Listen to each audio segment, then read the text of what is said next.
Hello, hello, hello, everyone. How are you guys doing today? You guys looking forward to some excitement? Because today we have the Forts AI Tournament, Tournament 5. For those who are just getting here, thank you guys for stopping by so early as we are just getting started. As this is going to be a tournament match, we're going to be having the alert box disabled. So if you guys want to get out all those super chats, all those notifications, and on-screen shenanigans, make sure to make them happen between matches so I have an opportunity to see, as I will largely be focusing on the events on screen. Now, as always, we will be having multiple casters. I believe Barbaretto also streaming on Twitch right now in English. I will be on call with Barbaretto and Croconator. And for those in the German community, there is Geiger and Salzwerk live on Twitch right now, so you can go check them out as well. So I'm going to go ahead and unmute the Discord so I can jump into the voice call and see what's going on here. See what the status is. It looks like we're still getting a little bit set up, so it may be another couple minutes, but for the time being, let's go ahead and pull up the bracket so you guys can see. Over there.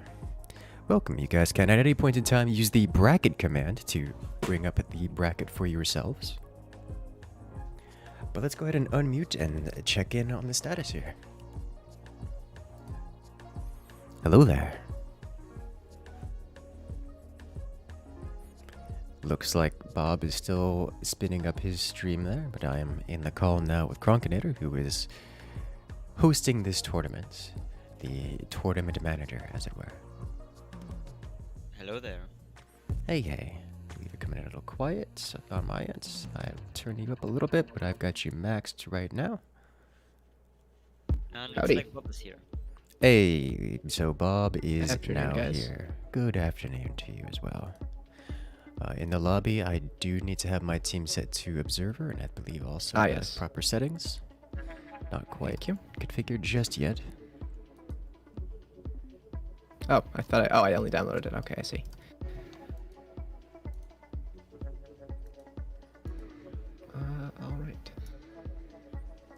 Alright, so this first match is going to be Taichu versus Remy. And as this is an AI tournament, these will be all AI versus all other AI. It's going to be so exciting. I love watching these. These are so much fun. And I'm looking forward to it.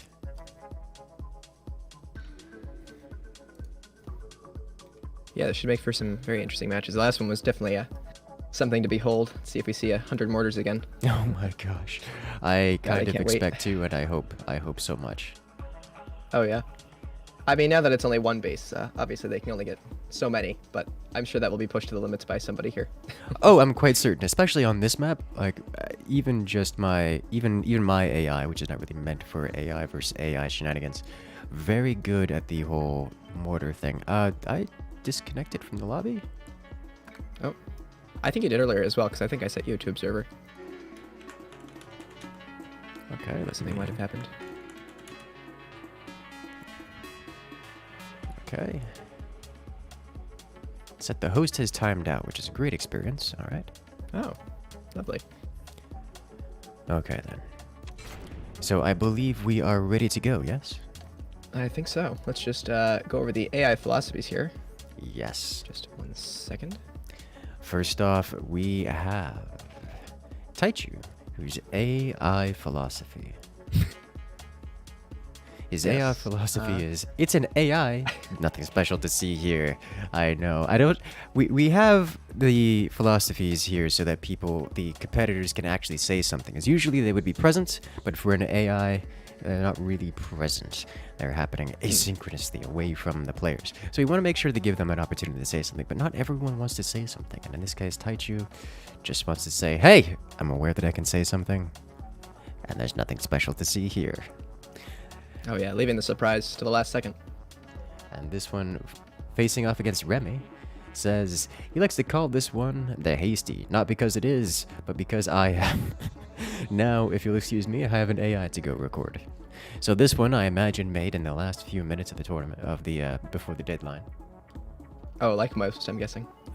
Yes, actually, that's a reoccurring trend. So it looks like those are going to be our two competitors this time around. So are you ready to kick this off?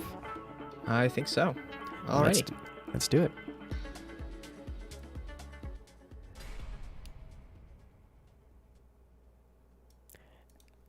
Ah, yes, the loading screen. And we're loading. And we're off. All right then. Alright. So I imagine, like most AIs, they're all going to start eco first because, unlike humans, the AI is not able to pre-prioritize what it needs to do. So it simply needs to have enough economy to do everything it wants to do at all times. And therefore, most AIs will start out by building their economy up before anything else. We see here on the left and on the right sides, they're starting off with mines and such. Mm. Mines and turbines. Well, it looks like right side is getting the armory tech first. Almost Indeed. halfway done already. Going to be a bit faster with the weapons there, but slower on the economy front.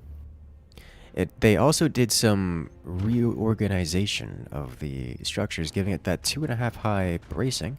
We can see it now adding some half doors, some tiny doors as they are, for the purposes of making themselves some weapon platforms. They're going to go with double rocket at least. So this is going to be an extremely aggressive AI coming out on the right-hand side. Going EMPs into upgraded rockets. Curious to see how that's going to pan out. Both technologies. Ooh. But on the left It'll pay off. yeah, to see. I am curious. Oh, well, that's some unfortunate lost metal there. That's probably going to mess up the build order a little bit. The left side, however, placed their technology at the same time as the right side placed their weapons. So that's going to be an interesting little bit of a difference of strategy, I would say. It's a good way to describe that. Oh, yeah. Full economy on the Probably left-hand worse. side versus rocket damage output on the right.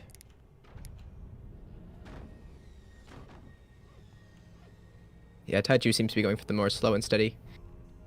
While Remy here is just going for the damage output. Although the EMP is going to Absolutely. take a while to get through the middle. Curious. So the AI will attempt to fire over the centerpiece at any target it can find, unless it cannot find a target. Then it will shoot at the middle, which it seems to have decided to do. I imagine because left side Taichu here hasn't built anything worth shooting at least nothing in line of sight. Looks like a munitions plant out from Taichu here, going late Indeed. game for heavy weapons. This is not at all a surprise to me. This map is surprisingly defensible for as dangly as it is. An extra mine down there as well, or an Interesting. additional mine. That's not something I expected. You can see the rocket there, trying to find anything. This time Probably I think does have an angle now. I think it is aiming at the sniper there, and then just the rockets went a bit down. Actually, I'm not sure if that rocket. Yeah, it's trying to. If you look at it, it's aiming up at the sniper. It just doesn't quite have the angle. I think. Tiny door, too tiny. Yeah, the gunners should be enough though. I'm guessing those 5 gunners in total, all angled. They're not soft lockable. Yeah. They should be able to kill everything that comes across, at least for now. Ooh. The beautiful headshot. Very nice. Gunner Sniper, now safe. AI sniper party piece right there. That's what they do. They're so very, Looks very like- good at it. The cannon placements are set up, just waiting for the metal. That is one thing I've noticed about this iteration of the AI one, making my own and playing with it. The AI likes to prioritize building struts rather than weapons and the like. As it will build based on what it has the money to do. And big weapons are kind of expensive and way more expensive than, well, struts and basic structure tend to be. It looks like there's already been a bit of deformation. Uh-oh. Yeah, I'm seeing some weird stuff happen here. we may have a self-soft lock here. The base a little bit too wobbly, a little bit too much deformation is causing the AI to attempt to build a position in a manner, attempt to build structure in the manner in which it cannot sustain itself. So that may have soft-locked itself here. Seems to Remy, be placing a metal every time. yeah, that's an expensive loss there. It places a piece of metal which cannot support itself given the current structure of the base, and that's the end of that. So I imagine it is going to be possible that Strut will finally have an opportunity to stabilize if the base is further deformed. That's a big if. Yeah, it's the further deformation will help it a lot. We have seen that before, where it gets soft-locked based on this kind of deformation, and then it gets unsoft-locked because it gets hit by a cannon shell, knocking it around. Yeah. Blessing in Alas. disguise, I guess.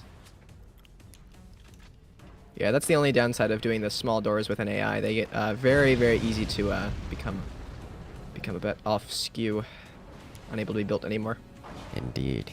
This is something I have dealt with intensely. Even I have added like 4 layers on top of my core with my AI, and it refuses to rebuild them just because it's like off by a few pixels. It's like, well, Yeah. I opted for the not pulling out my hair option for this one. I just didn't make an AI. yeah, no, that's completely understandable. It has actually placed. Oh. It has moved on. Something. It has ceased to continue rebuilding that strut, and has moved on to bigger and better things, placing down another rocket. Yeah, that decision to not adopt more early eco is kind of gonna start biting him in the butt here as the cannons are coming out from Remy. Yes. Or from Taichu here. This is where the economy really starts to make the difference. You are correct. Oh yeah. The AI needs to have all the eco it can, otherwise it will soft lock itself easier, as well as fail to fire its weapons as often. Oh. Wow, And one gunner. One gunner. Nice. Seems to be back to soft locking itself with that. I'm guessing it's trying to build a door for that EMP. Yes, that seems to be the case. It's just very unfortunately placed. Yeah. Ooh, Oh, barrel has there we exploded. go. Oh, but it didn't ignite the centerpiece. That centerpiece will remain for a time. Second cannon from Taichu here, finishing up very shortly. And how much damage will it be able to output? It looks like it is suffering in the metal generation department. Oh, It yeah. is deciding to expand more rather than add cannon emplacements, which is understandable. Looks to be a lower expansion down here, maybe more gunners. Ah, yes. Ooh. Oh, cannon fires. Oh, Possibly that's causing more deformation. yes, and perhaps more importantly, at least at this point, the Undeformation. Oh! yep. Oh, no. it almost, So close. almost.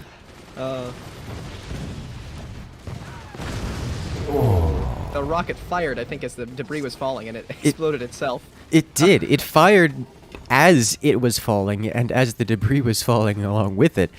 So it detonated itself, adding insult to injury. Ugh, poor Remy. Soft-locking itself from blowing itself up. Oh no. Yeah, it seems to be a common issue with these AIs. They like to fire their rockets at themselves. They I do. believe E10 died to it one time. Oh no. It's... Pretty rough. This is one of the reasons why I don't like going rockets and tiny doors with AI. It's just a bad combo. The AI blows itself up so many times. It's really very bad. This is something... Human players do this too.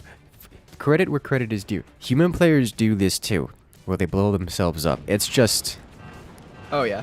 way more often with the AI than anything else, I think, because the AI just goes so quickly with everything. Oh, yeah, for sure. Surprised the sniper isn't sniping at that rocket. Completely exposed. Yeah. I mean, it is... Oh, I don't Source think it of has... buzzsaws. I don't think it has an appropriate angle. The, Ah, that door. Oh, yeah, the door is just there. Yeah. Interesting. the placement of the door leaves it such that it has a blind spot. It could shoot above and below it, but not quite at that specific location. Oh, a rocket is fired. But those And extra gunners from below. it's Quite good. down. Seems to be back to soft locking the same area. Having a lot of trouble with that one spot. Oh! Wow. Buzzsaws are Weapons for that trying. one spot. So I Seems like that assume wall. this is the final form of Taichu's build here. As generally Yeah, buzzsaws because of their need to be perpetually rebuilt and relative lack of effectiveness are basically an endless drain, and attempting to utilize the buzzsaws results in the AI's inability to proceed forward beyond this point. Hmm. So, It seems to be done spending money as well. yes. So I suspect that this is the final form of Taichu's AI here. We will not see more expansion. But I don't think it needs it. With 3 cannons and 2 buzzsaws and a plethora of defenses, this should be enough to end the game. It's just a matter of how much energy production does Taichu have. And the answer is not nearly enough. Oh! My gosh. Oof. Talk about a door snipe. Oh yeah. Let's see the core health on the right side here. 64%. A few more cannon shots will take that down slowly. And there it is. Or one more, sorry. 2 well-placed ones. GG. And that is the end. Taichu moves on. By virtue of soft locking. That's going to be a reoccurring scene, I imagine. Oh yeah. The deformation is real. Let's see. Alrighty. Up next, I believe we have Finn and Phantasmagoria. Next, let's see. Where did I put this window? I have so many things open, I can't find anything. Gotta get that alt tab game on point. Oh yeah. Alright, so while Kronk goes ahead and updates things behind the scenes, which he's finishing now, let's go ahead and check out the words that our competitors would like to say for their AI. Their final words. Yes, the lovely perhaps. philosophy.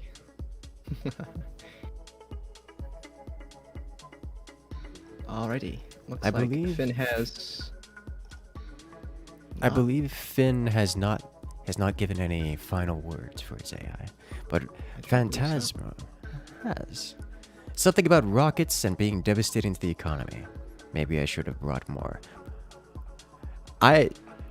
That phrase Great. scares me because Yes. rockets are expensive. And it's probably Oh, going to yeah. soft lock itself after like 3 rockets and never see anything more. But 3 rockets is very often enough. Yeah, 3 rockets can definitely do it. Mm-hmm. Depends on how much AA defense the other player has put up. Absolutely. Question from chat: why do the AI have names? Because the names associated here that you see on screen are the names of the creators of the AI. Yep, they spent their hard-earned hours refining and building them for us to showcase here, so they can soft lock and then die until we get to a final victor. Exactly. So I want Alrighty, to I give think a we shout are out to ready to go. Once Geiger raises up Shike coming in with the support. Thank you so much. here. Yes, lucky. Rejoining the incursion. And the tournament nuke, as well as James Kavanaugh. Welcome one, welcome all. It looks like we are just ready to go. So we should get started here. I made a specific scene for the AI philosophy thing, so I wouldn't forget it. I basically put myself in a campfire. I wanted to have something to do with it, so I could like speak by the fire and talk about the AI and the words of wisdom by the players. But I just put myself in the fire eventually and was like, all right, this is how we're doing this. Understandable. Oh It's yeah, actually a pretty good idea. I do like that idea. it's pretty calming actually. It's nice. All right, Little bit of Christmas spirit there. Alright, There looks we like go. Geiger is ready to go. Remember, guys, if you are of the German language, you can check out Geiger and Sal's work, who are currently live right now for the German cast. It looks like we're good to go, so let's head right on into it. Alrighty.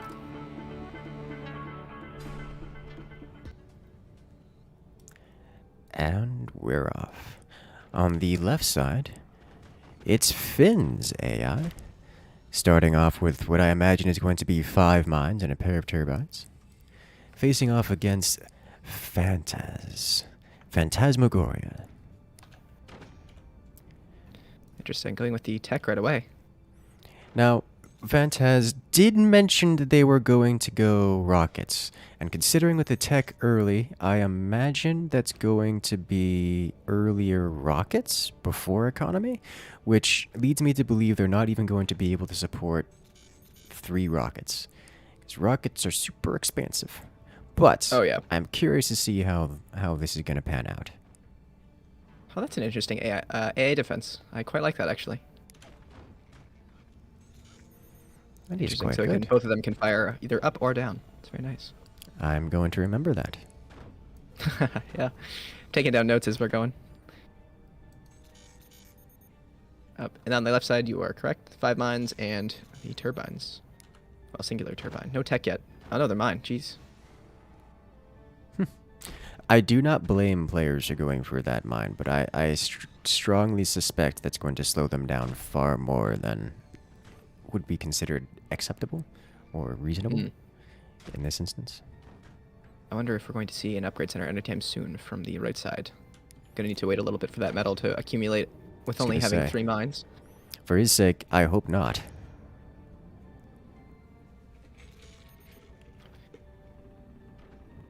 Man, those 4 long bracings on the left side. I saw that. The very Very nice. long, tall bracings, which I'm always very concerned about creating in an AI, because that just sounds like Deformation City. Oh yeah, they're very One scary. thing goes wrong, it's just done. That's an instant Bracings. soft lock right there. Oh yeah, bracings too big or too small are very scary. Yes. I try to avoid them as much as possible. Well, I guess that's not true. I use them. I use them because they're just so strong. But Oh, they're so nice. I just hope that they don't get interacted with, because it would be the end of the AI for sure. Oh yeah, I believe you're going up against E10 in the first round. Oh yeah. I am pleased that I'm going against Eaton, because there is no one else I would rather be eliminated by. Let's put it that way. I see. As the first rockets are firing, splashing onto the centerpiece, it will be quite some time before they have any way of getting across the field. And as we see from Finn, there are already machine gunners in play. It looks like Finn also going with a similar kind of setup where the machine gunners can shoot up and shoot down. Although far more brutish and less refined as their opponent on the right side. Very true. Although with that that extra distance out, I don't think they can be EMP'd from there, which might be the goal. Just in Entirely. case they do get fired at the front of, they can't be AP sniped or EMP'd now, which is a good thing. That is a Because great the EMP thing. range is quite big. I'm sorry, I'm seeing this base, and I love the idea of having this massive, almost battleship-sized base that can be maintained by a flawless AI. But every time I see this, and in practice, every time I try this, it's, one strut gets broken, and it all comes crumbling down. Mentally, not physically, because it's too big to all come crumbling down. But mentally, the AI fails to handle it, because it's just the struts are too big, too vulnerable. That is an instant punishment for placing that exposed. Yeah. Looks That like is- it's going to be continuously doing that. Yeah, which that not is good. like rule number 1 of AI. Never build the weapon before covering it. Is that's Yeah, going I'm- to be... Okay, Oh, it learned. it's built a door. Okay. It has built a door. It's probably going to build the flak one more time, and the door's going to be incorporeal and get sniped. Nope, okay, it's fine. Yeah, one downside of the left side base here is if anyone does late game weapons, this will be a bit weak to that, as it really doesn't have weapons yet, and it's already by the 5-minute mark. Yeah. Any offensive weapons, I should say. Quite a bit on the defensive side. Looks like rockets are quite powerful and might be for the whole thing. We'll have to see. Again, it takes a long time for EMPs to dig through that centerpiece. They're doing it. It's just not a fast process. That flaming oil barrel will accelerate things and enable actual damage output. And there we go. That should be enough. Should be. Although still no upgrade center from Phantasmagoria here. To be So no fair, rockets yet. Phantasmagoria does not have the eco to support the 3 EMPs as they are, let alone the upgraded True. variants. It may very well have soft-locked itself based on strictly economic lacking. It does not have the energy True. production to carry forward. It will simply fire EMPs eternally at the rate in which it is currently doing so. Very true. Although luckily for him, Finn really isn't putting on the pressure yet with the lack of offensive weapons here. Yeah, I mean, Finn's No more just gunners. defending. My gosh. Remember, there is a time limit here, a 15-minute time limit. So, if no damage is dealt to the cores in that time, it will come down to whoever has done the most damage to the opponent. And right now, Finn has done 0 damage. Yeah. Although it does look like there is a munitions plant down by Finn here. So I'm guessing there'll be heavy weapons in those middle spots in the base, the chunky area. I imagine so. Which is quite a brave place to put them, I might add. Oh yeah. Oh, we're seeing Very, downward right in the middle. expansion for Finn. So Oh. get a place. It tried. Yes. Looks like more gunner spots. Oh, sniper. Interesting. That's actually a beautiful place for a sniper, as someone who has put Oh snipers yeah, very nice there. angle. Yeah, it is interesting. You can see Phantasmagoria here has all the metal in the world, but no energy to spend it as he continues to just keeping firing his EMPs. I mean, if a cannon does come out and kill those EMPs, it might be good for Phantasmagoria here to unsoftlock himself. Indeed. It really is backwards, these AI wars. Yeah. Getting shot at is sometimes good. It is not something you see. Oh, well. Yeah, so there is a solid chance here those EMPs just get sniped. Because while those doors are tiny... Oh my god, that was unreal. It looks like it just fired through a closed door, is what it looked like. Oh yeah. As I was saying, it is possible that the EMPs get sniped, which can potentially unsoftlock Phantasmagoria here. Very true. Man, someone really hurt Finn. I mean, my god. So many gunners.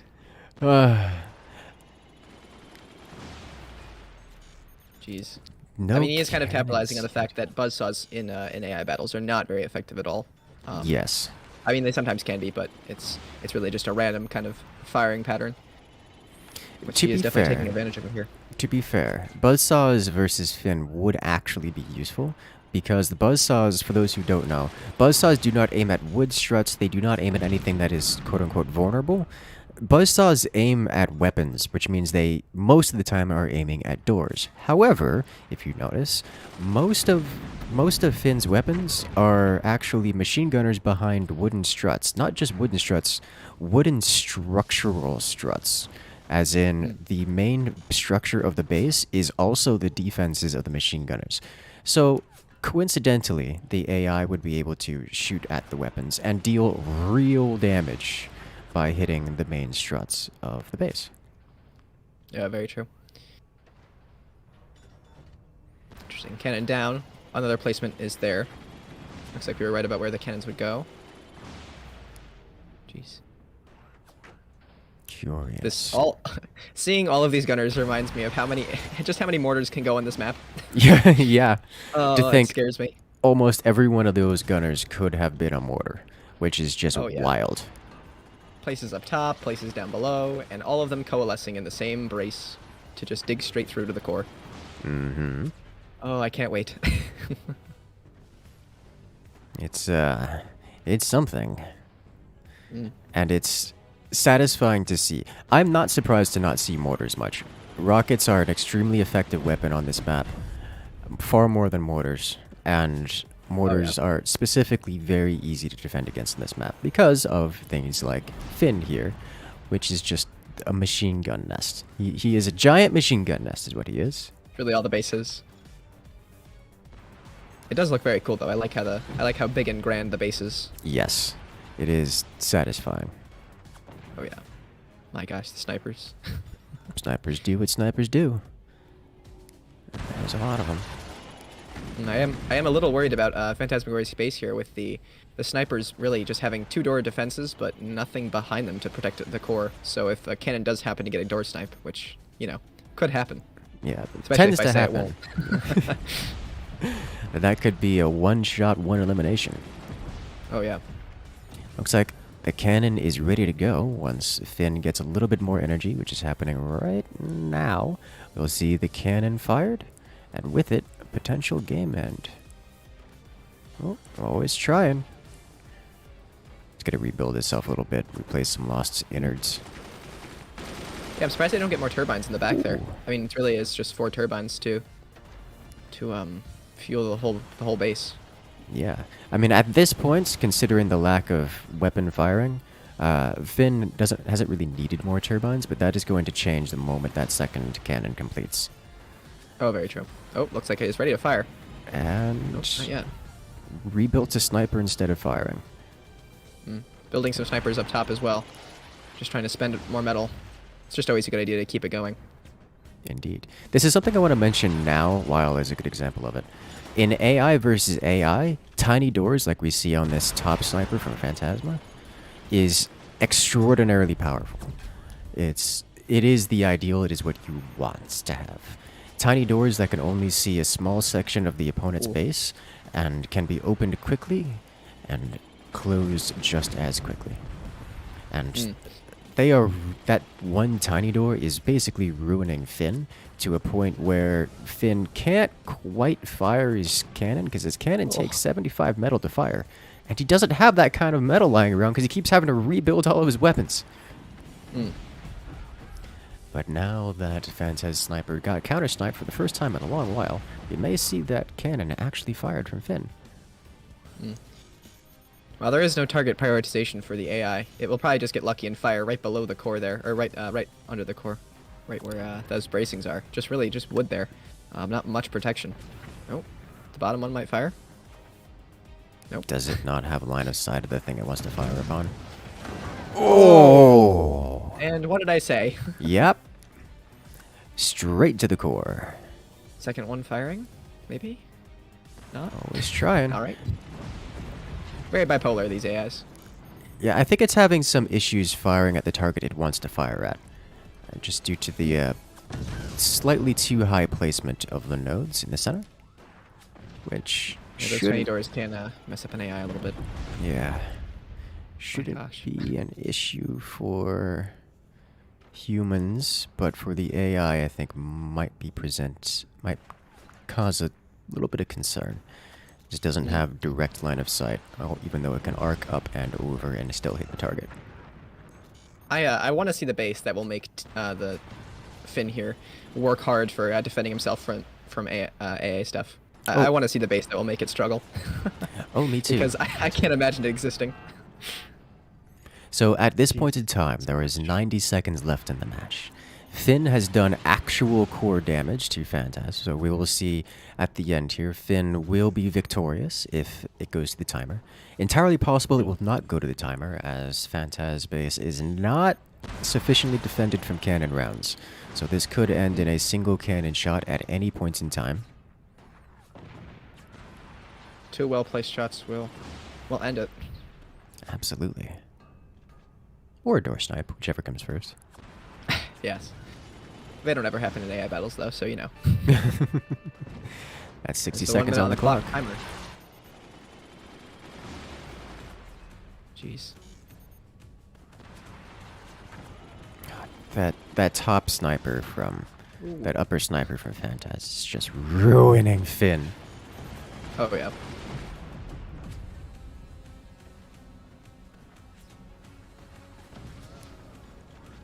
It is pretty cool to see how kind of well thought out the bases are here on the left side. You can see that little brace sticks up just enough that it defends those gunners down there, but it also defends the bottom of the cannon a little bit more, so it can't be EMP'd as easily. Oh, jeez.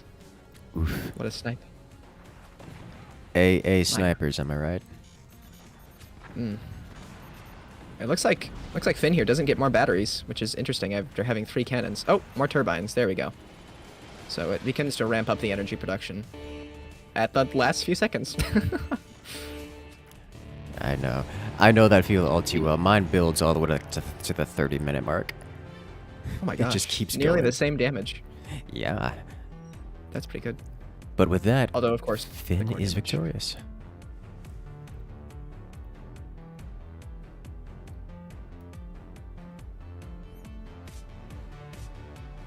What is this? AI versus AI? Yes, yes it is.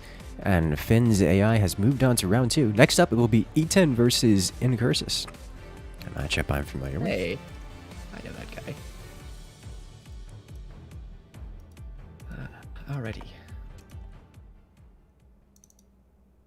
Take a gander at the AI philosophy here. There we go. God, I hate this scene. Oh, it's so stupid. All right. So here we have from E10 for his AI. The best defense is a good offense. George Washington. May is the epitome of this phrase. So it looks like he'll be going for a strong defense into the late game offense like we have seen in the past. Not a bad idea. I, on the other hand, did not make an AI for this tournament. I made an AI for the same map, but it's an AI meant for placing off human players. So I do not expect this to work or go any distance at all. It is specifically designed to provide a good and enjoyable TM experience versus humans. It requires very different strategic requirements. So I have no expectation. How it goes up against E10s here. Yes, I am a little bit excited because I want to see how it stacks up. But I am fully aware that even placing a single sandbag is enough to ruin this. It's like, well, we'll just have to see, I guess. Yep. All right. Sandbags are strong though. They're so nice. They are very good. But I think we are good to go. Looks like it. Let's jump right into it, shall we?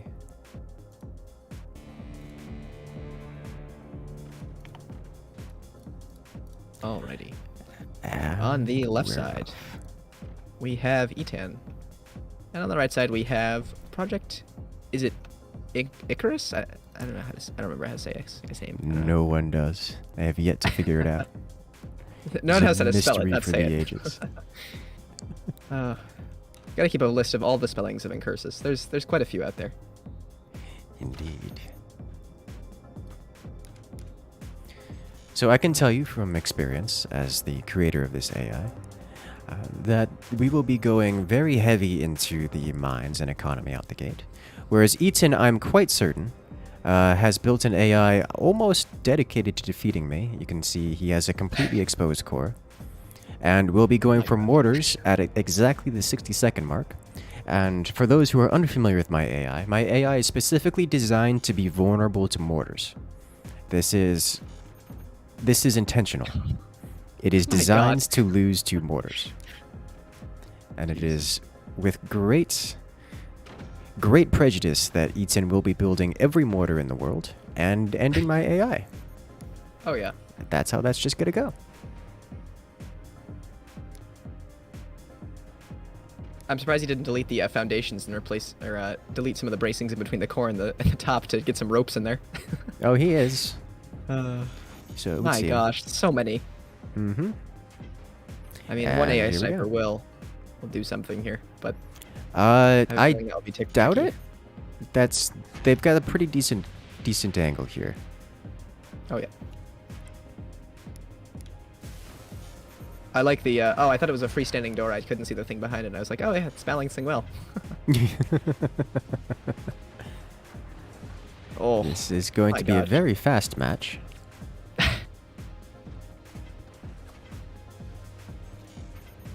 Oof. Uh-oh. Yep. This is how it ends. This is death. Jeez. Eaton getting more turbines here to ramp up production for the incoming more mortars. Mm-hmm. At this point, I'm pretty certain he just needs the turbines to be able to fire the mortars that he has, but he will be getting some more mortars. That's at least 3 more available down, 3 more slots available down here. And from experience, you can get a metric ton of them over here as well, off to the right of that current of that orb. Oh, Core damage God. is being dealt. I love how Eaton's philosophy was that a good defense is a good offense. Yeah, obviously this base is very defensive. I mean, this is a strategy I played around with. It is obviously Eaton's strategy here is extraordinarily vulnerable to any amount of human interaction or intervention. Oh, yeah. And so this is why I did not build this AI as my chosen AI, or this strategy. But it is extraordinarily effective versus what I specifically have done here. And here we see a destruction in 3 minutes and 12 seconds, which is kind of a lot. Quite speedy. Quite extremely speedy. Oh geez, almost more damage than the last game for each side. Done by Eaton there, my gosh. Oh yes. And that is the end. My AI is appropriately knocked out. Eaton moves on to round 2. Fight up against the winner of our next round between Thonio and Robo-Rogue. I've seen some screenshots of Robo's of his time in the game for the past few weeks. Oof. Quite a bit. Oh wait, actually no, I think I was mech. Sorry, I think about 140 hours recently. My gosh, Oh my. the dedication is real. Yeah, no, writing a decent AI is extremely difficult. There's so many things that can go wrong. Indeed. All right, let's take a look at the philosophies here while Kronk gets everything right up, set it in the back. First we have Thonio.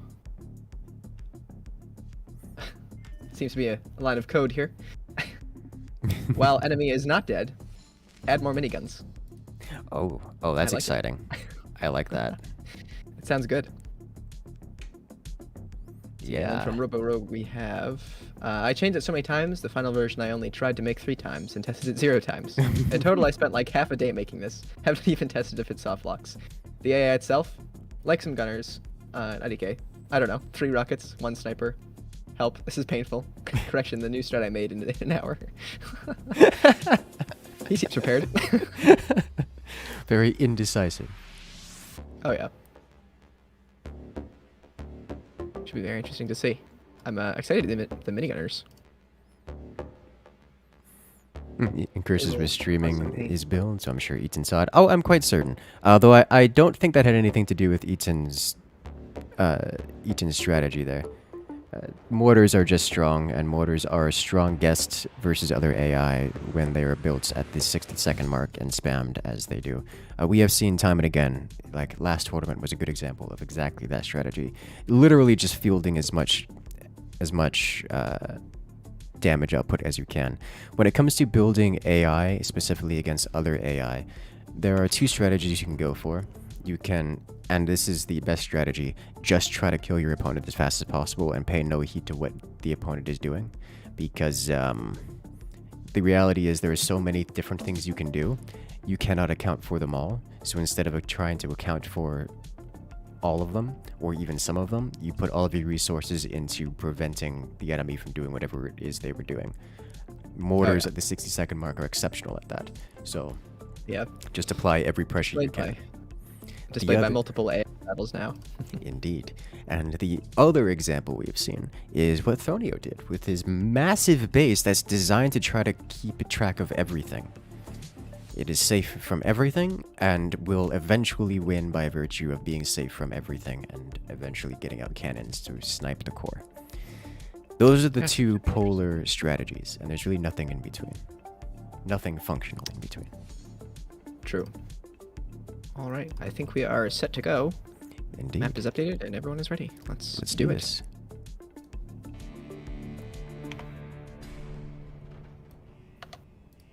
And we're off. Alrighty. On the left side, we have Thonio going up against Robo Rogue. Miniguns versus something. I'm not not quite sure what we're doing here, but we'll see. And there's the upgrade center. Ah, yes, quite speedy. Yeah, he'll need that speed advantage as those miniguns over time will start to do most likely less and less as more armor is added to the base. But I guess it all depends on what Robo Rogue is doing here. One thing on this map that mitigates much of the minigunner's effect is actually the centerpiece. So remember that minigunners are best used as early game weapons for dealing damage, but the first several volleys of the miniguns will go into this center pillar to destroy the centerpiece before they're actually able to hit their target.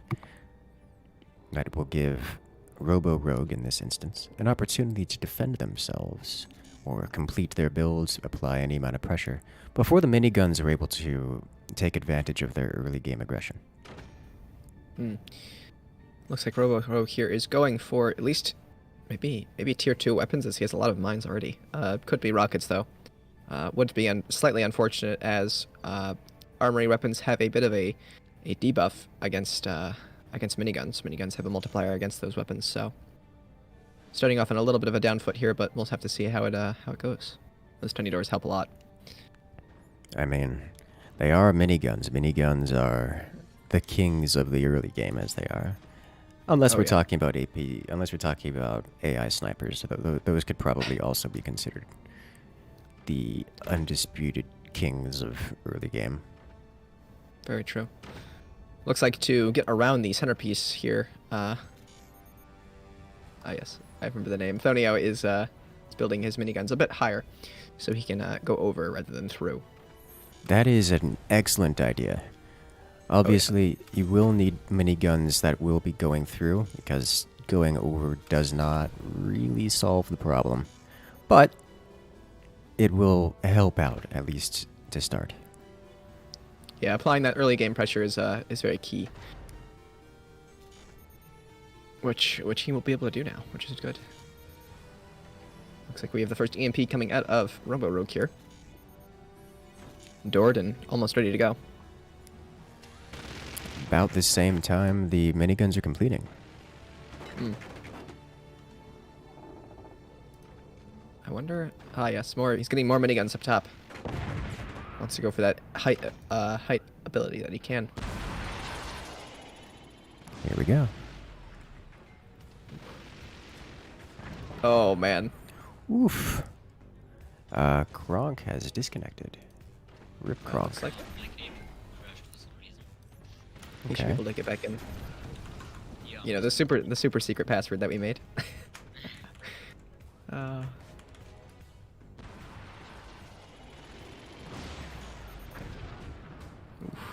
Those those machine gunners are going to have a tough time staying alive.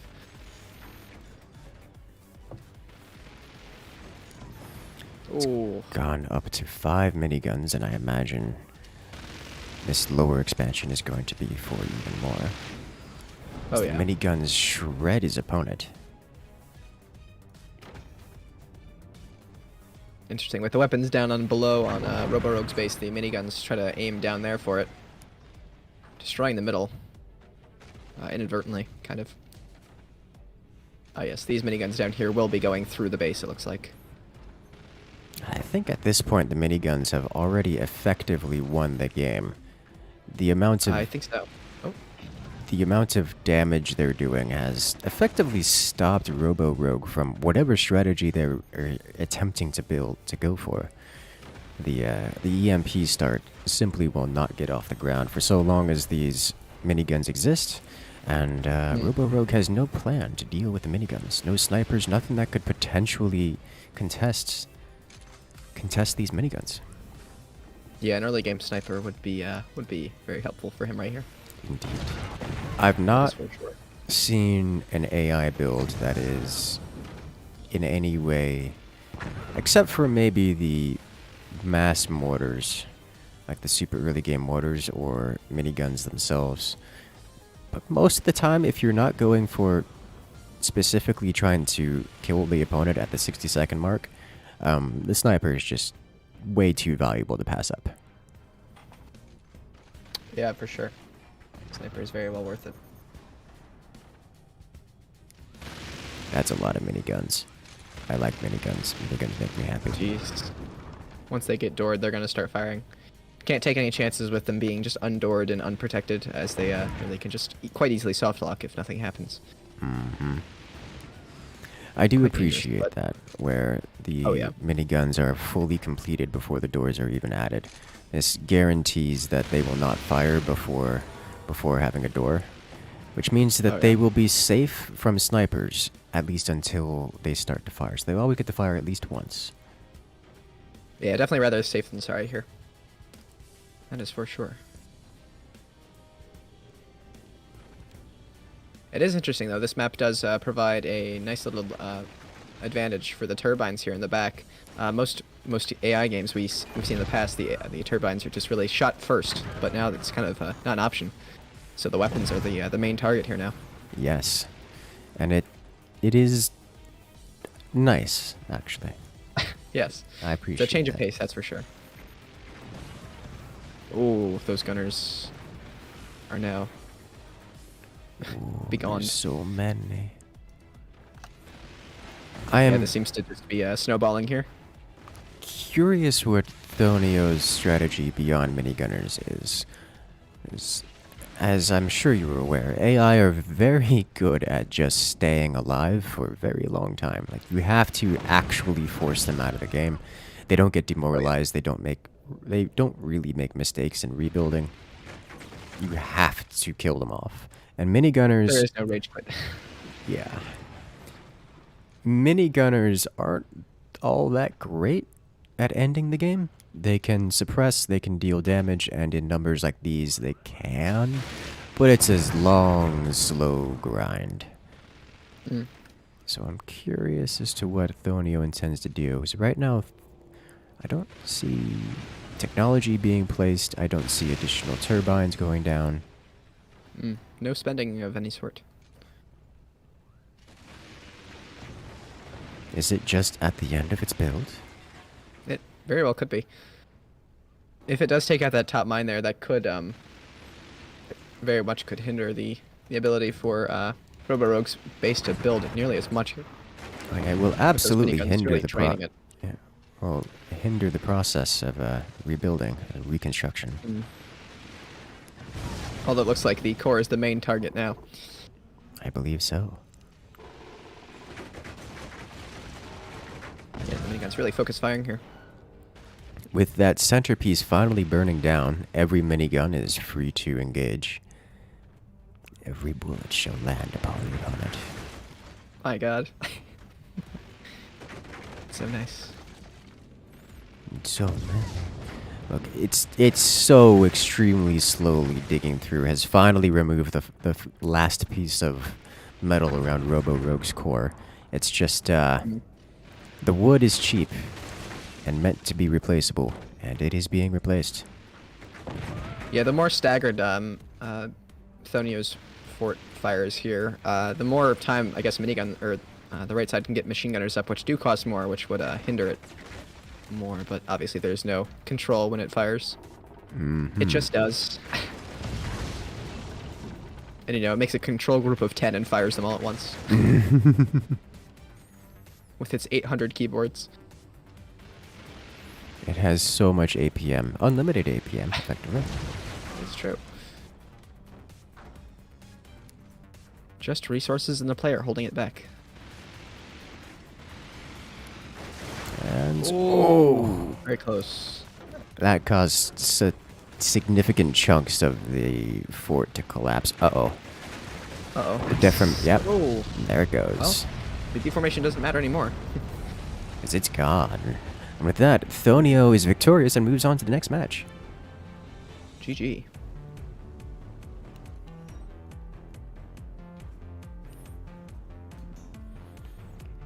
Enjoyable.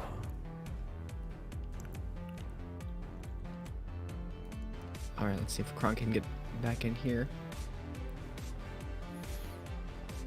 Steam is doing a Tuesday moment. Oh, right, that happens. Yes, Steam is a business. Oh, Steam. It's update o'clock. Almost. Almost. All right, then. So, this next group here, these next two, we have Bonwo versus Firework. Interesting. I haven't heard of Banwo before. I don't believe we've seen them in these competitions previously, unless they're someone who's changed their name and I've not noticed. Very possible. Bonwo simply says, "So many bullets. Oh, are we gonna have another minigun? That would be exciting." Terrifying. In Fireworks' words, what happens when you spend weeks on an AI? It's called a secure of a mixture of using features and what is that? Let's see, there's Fireworks here. Unintentional bugs. I'm pretty certain that's not a Unintentional, word. Yeah. I'm guessing he's trying to put sus in anywhere he can. Oh, okay. He says, well, let's just hope for a cheap shot, which is something that I would not be surprised to see. Very interesting indeed.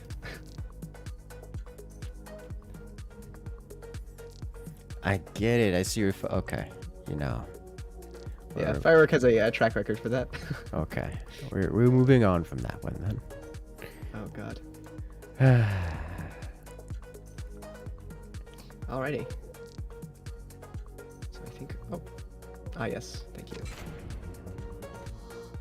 I think we are good to go here. So we have Indeed. gear ready up. We will. Match will be underway.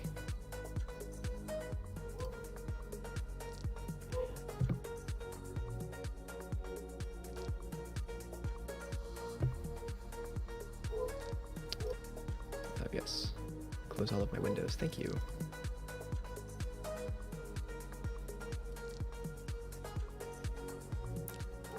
Oh my gosh, listening to the fire. It's making me warm actually. I'm sweating now. I was like, my god, it's kind of warm in here. And it's like, oh yeah. Actually, I do have a real fireplace down here.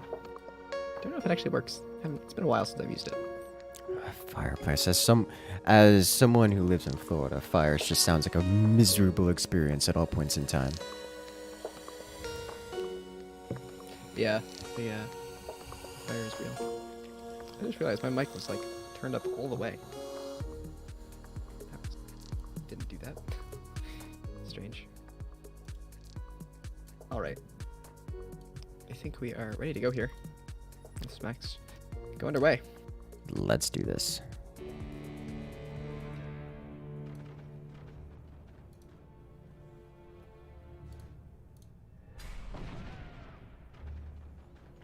And we're off.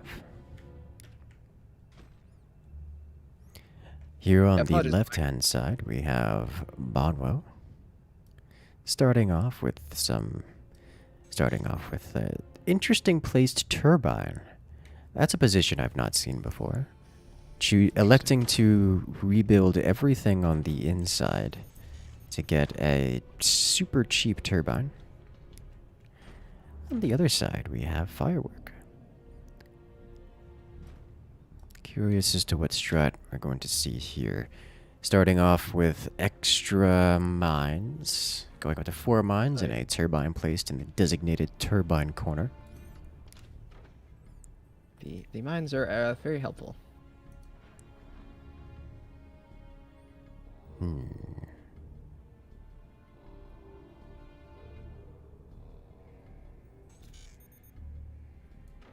So, I do suspect we're going to see some miniguns out of Bonwo here, in part because of the implications of their AI's words, of their words for the AI. In part because we're seeing an upgrade center and nothing else built, which Oh yeah, looks like it. kind of implies miniguns or AP snipers. Too. Could be, yeah, it's miniguns. Okay. Well, I don't know. That position is an AA position rather than a minigun position. That's an upgraded mine as opposed to a fifth mine. Interesting. Oh, okay. Definitely odd, but we'll have to see how it pans out.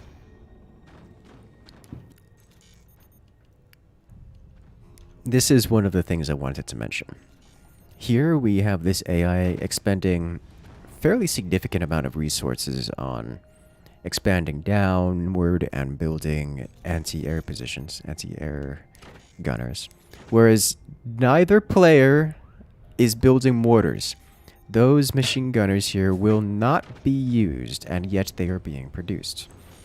Both of these builds, at least in this instance, would benefit from foregoing any defenses, any, should I say, entirely useless defenses, and instead just building whatever it is, weapons that they wanted to wield.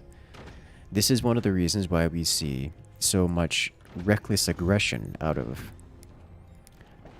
some AIs and complete disregard for defenses, because any defenses you build can be circumvented entirely by a specific type of weapon.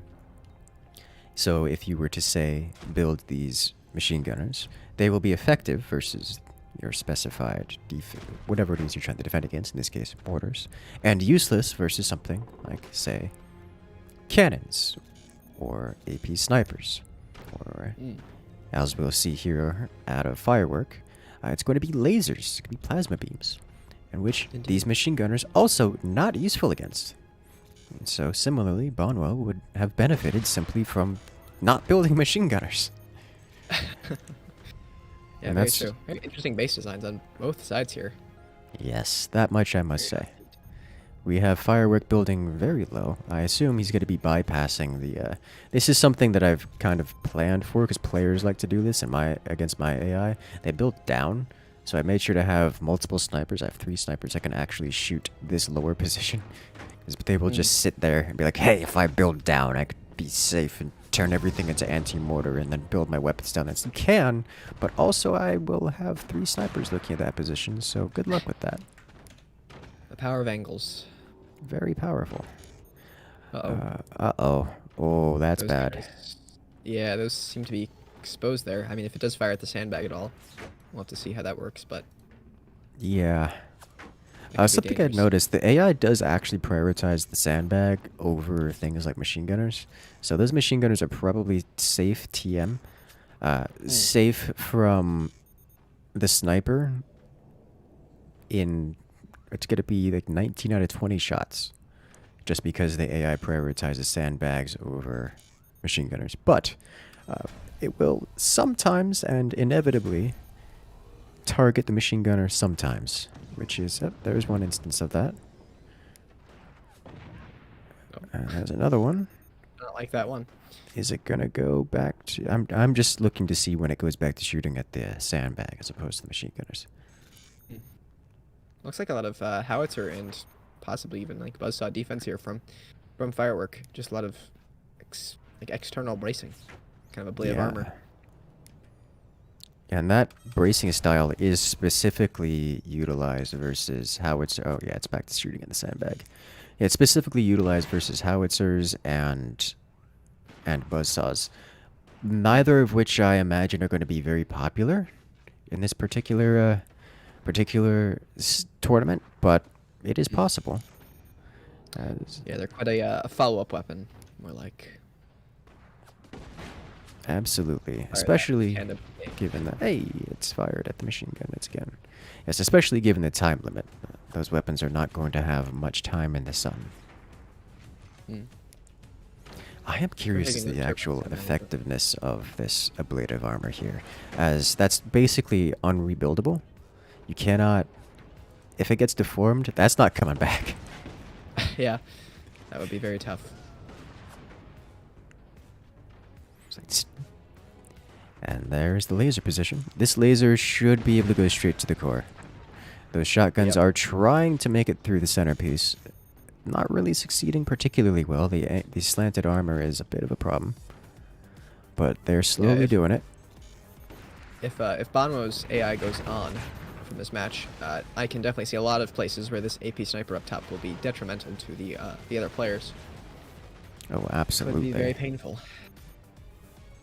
A lot of soft locking potential there from just one AP sniper. Yes. Yes, yes, yes. Just one AP sniper can cause ridiculous amounts of problems. And I love building AP snipers in these AI tournaments. They just ruin so many different builds. They really do. Going back for those gunners there. Any soft locking at all will definitely hurt the eco side of things for Team 2 here. But you know, it's doing all right for eco, it seems. Yeah, it's a net positive right now. It is definitely not soft locked. It is just taking damage every so often. Its first laser is about to complete, and that will cause some problems for Bondwo on the left side here. As most of its weapons and most of its things in general are vulnerable to the laser. I don't think the core is vulnerable. Yeah, I don't know if it has the angle there. It's close, but I'm not certain. I can't really say. But everything else, on the other hand, is definitely vulnerable. The shotguns, the flak. Oh, That My is God. indeed a lot of bullets. coalescing. So nice. Oh, the laser fire's there. That was actually not bad. Yeah. That's causing some serious wobble as well. Oh my Oh god. my god. Just the instant rebuild. It just took That a... reminds me, someone, let's see, someone in chat, you can look at the APM for each player. Let's see. I said it did work for the AIs. I'm not sure though. I don't know if it does, because that's wild. Looks like peak is 450 for that A on the left side, which I mean does make sense because it built that entire thing in no time. Yes. But I don't know. It's accurate. That did not look like 450 APM to me. Oh, Ooh. the angle. That was, I think, the angle it needed to hit the core. It just... There's too much in the way. By one strut, by the way. Like, that is extremely close. Yeah, that was quite dangerous. If it doesn't have an angle on the core, it definitely has an angle on that battery behind it, which would be detrimental to health. Indeed. And that's just as terrifying. Yeah. It's pretty neat. We have another really big base here from Firework. Just kind of just big and sprawling across the whole map. Taking up all the space you can. I mean, why not? Oh, You're yeah. an AI with infinite APM. Massive damage! Wow. Door sniped the shotgun. That's causing some serious wobble all over the place. Mm. This time, the AI limited by resources, which is generally its perpetual state. They're almost exclusively limited by resources because of their unlimited APM. Going for the same shot again. That one, again, aiming for the core. Not able to break through. Really? Oh! There Oh it my is. god. Those are some nice angled lasers there. Burning. Straight through to the core. And there we have it. Nice. Firework. Lasering his way to victory. Oh yeah. Alrighty, he moves on to round 2. Congratulations, Firework. Alrighty, and up next we have Noah and Tux. Should be interesting. Yeah. I know Noah has worked quite a lot on his AI. A lot of hours.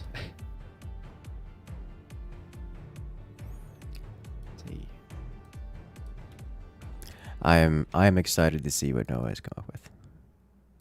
Yeah, me too. Should be interesting. 'Cause I know Noah has actually been working on this AI since before I started doing my AI, which is kind of impressive. Yeah, he's worked quite a lot on it. Let's see what he has to say about it. His official philosophy here. Did someone say there was a limit for how much time we can spend on making the AI? No? Well, alright then. Need vigorously to spend 100+ hours on making an AI. Oh That is gosh. true. The worst part about it is you can do all of that and you still logically cannot defend against everything. So there's still just like a chance of losing to something that you knew was coming and there's nothing you can do about it. Oh yeah. It can be pain, that's for sure. And then from Tux Hero, when you write your final English paper and it sucks, so you submit it the rough draft because it's due in 30 minutes and you don't care anymore. The AI is fine and I finished it weeks ago. You see where priorities in life are. Writing an AI greater than school. Don't actually do that, guys. School is important. Oh yeah. Do School your is your good. school. Yes. All right then. I believe we are about ready to go here. Once Geiger finishes up. So sadly, the snipers didn't do much. Yes! That is one downside, and one of the reasons why I also don't recommend investing too heavily in snipers. Snipers are a defensive weapon, just like machine gunners are, at least in AI wars. They are a defensive weapon. If you're building snipers, you are doing so to defend against other snipers, to defend against rockets. And really that's about it. Rockets and lasers. If you're building defenses before offensive weapons, you're going to have a bad time. That's just strategy for you. Yeah, quite reliant on what the enemy does. AP snipers are good against single-doored weapons. Just usually how it works. Alright then. Ready when you are. But, yes.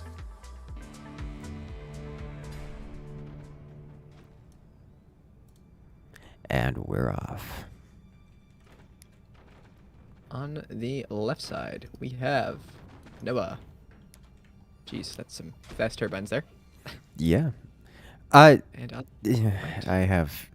I have words about that particular setup because I have tried that particular setup. And this is a setup that works if your AI doesn't intend to go past the 5-minute mark, so I already have an idea of what Noah's doing here. Looks like extra mines for the eco there. Yeah. Same thing for Tux here. Man, selling off all the metal. One thing that is interesting, unrelated to the AI total, well, tangentially, is when you have all of these, I'm going to say pro players, the high tier forts players making AIs on these maps, it forces them to refine builds and get cheeky build orders and strategies in ways that are unrivaled, even when on the ladder. So this map is, specifically because of this tournament, suddenly almost solved with the amount of things you can do. And that has an effect on the actual player versus player ladder. Because all these guys, they know what you can do. They know the if you apply infinite APM to this map, what do you get? You get these AIs. And so what do the players do once they've learned what you can do with infinite APM? They do the same thing. Just more refined or adapted toward human hands.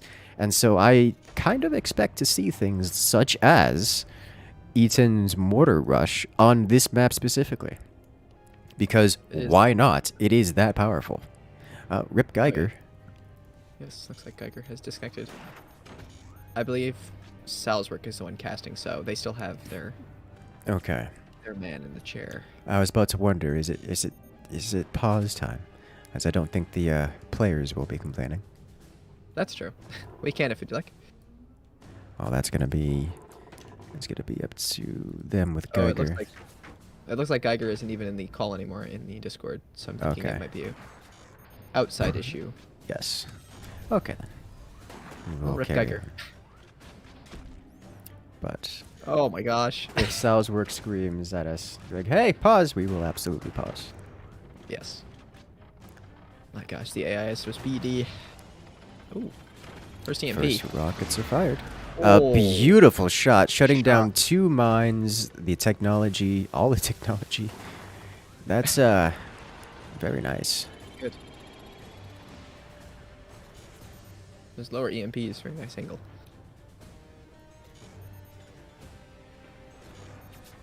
All right, so Interesting. this is something I have seen before. Human players like to do this versus my AI, what Noah has done here with the shotgun. It is an extremely safe place to put things, away from everything, and if you get a projectile weapon there like flak or a shotgun, or sometimes even a cannon, is extremely good at shutting down aggression and really anything. Noah, why are you like this? Oh The only reason he can do this is because this is an AI and it won't get buzzsawed. Oh yeah. I'm guessing gunners will be going. Oh. No, It's black? it's going to be something cheeky. Like a rocket, probably. That's what it's going Yeah, to it be. is interesting. Although all of these gunners are pointed upwards, so they're really more defended against Mortars. Yeah. But both are good. Oh, it is a flak. Okay. Curious.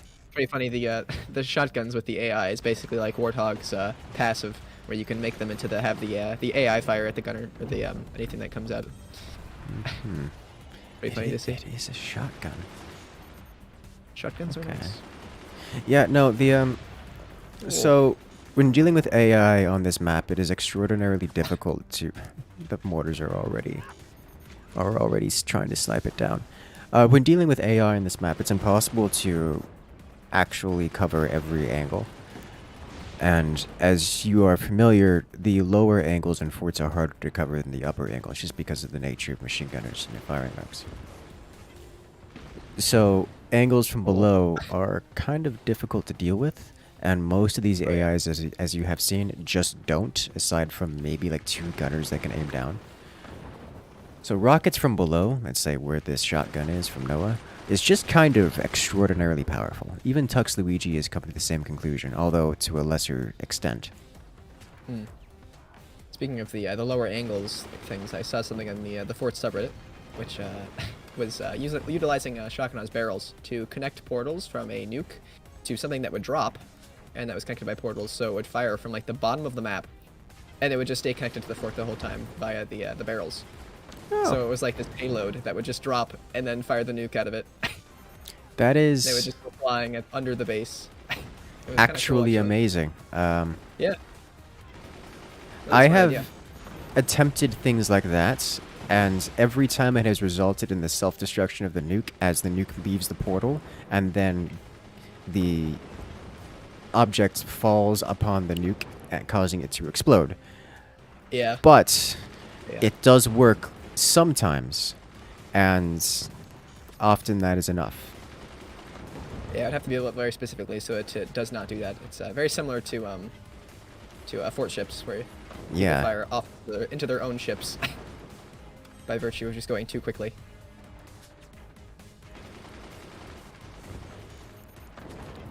I think those snipers broke through doors. Oh, it's an AP, never mind. Yeah. It looked I like was gonna before they say. kind of just destroyed a door entirely. Those AI is really able to manage what's going on here. That AP sniper is doing work.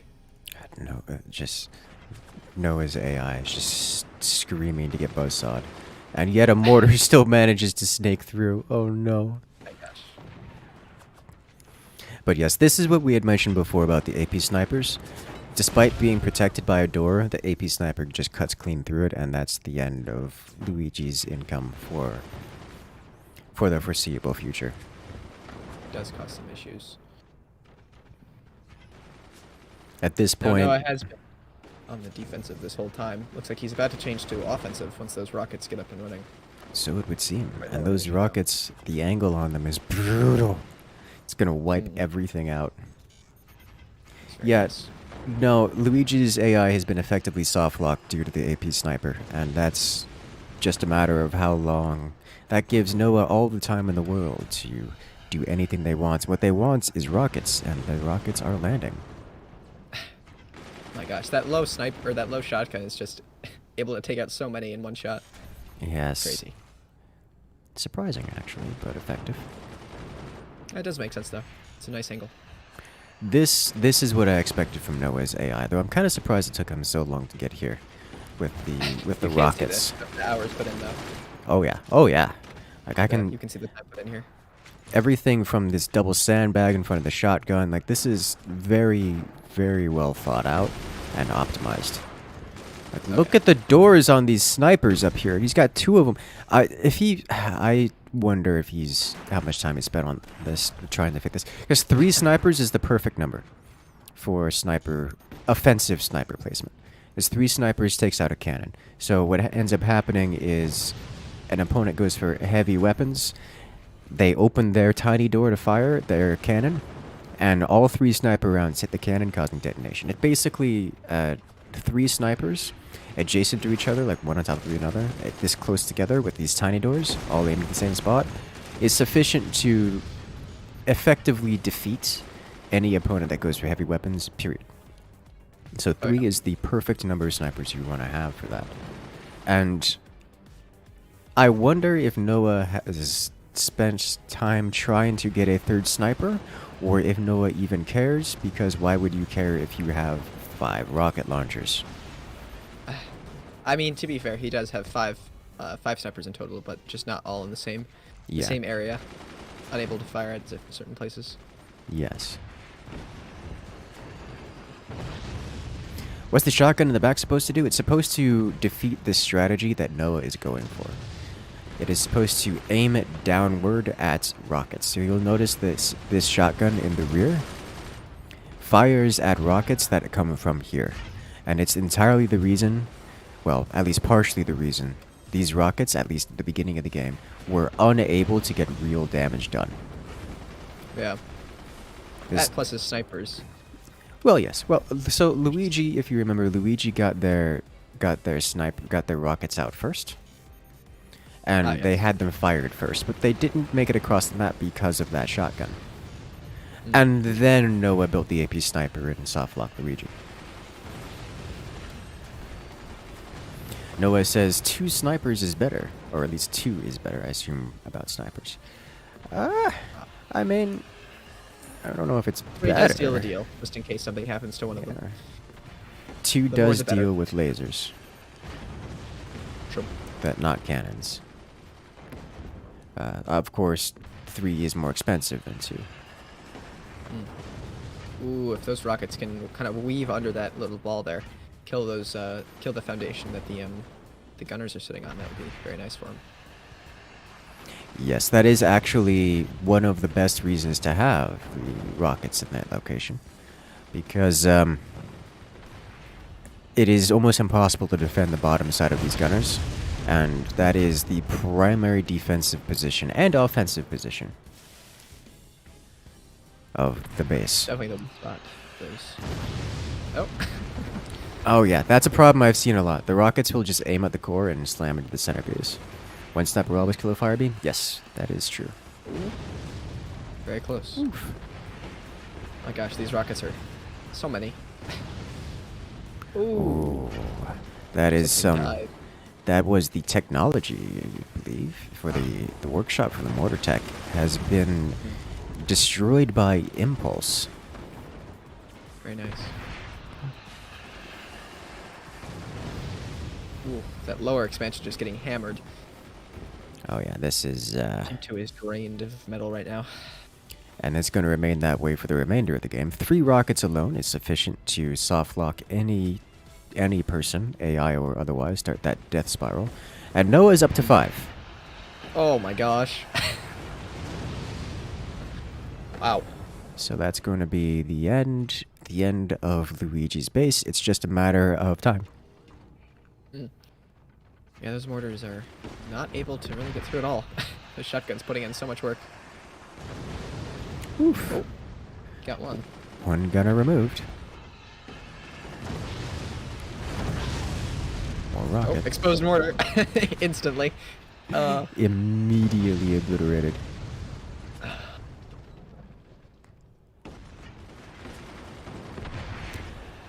So I wonder...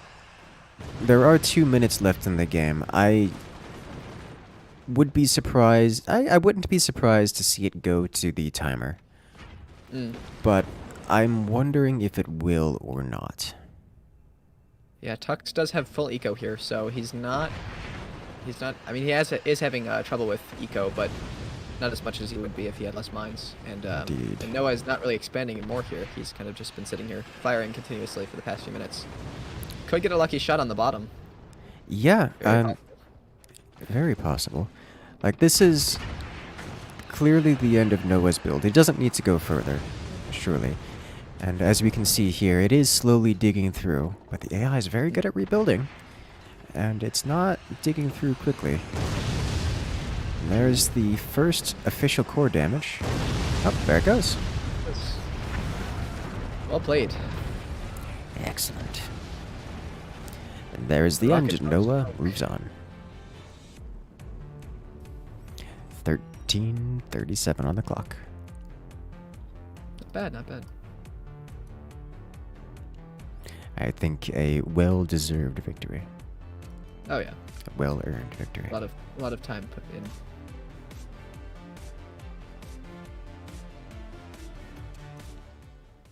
Where is my music? Yes, thank you.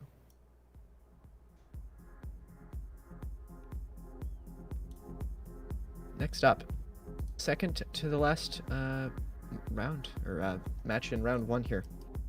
We have Lavin versus Mech. Ooh. Be very nice. Names I'm excited to see. Oh yeah. Take a gander at the AI philosophy here. Let's see, Lavin. He posted one. When you have an hour and 30 minutes to make an AI. Oh no. 1 hour didn't give you no time for strategies. You just put 2 cannons and an air defenses and voila! That seems like a pretty standard build order to me.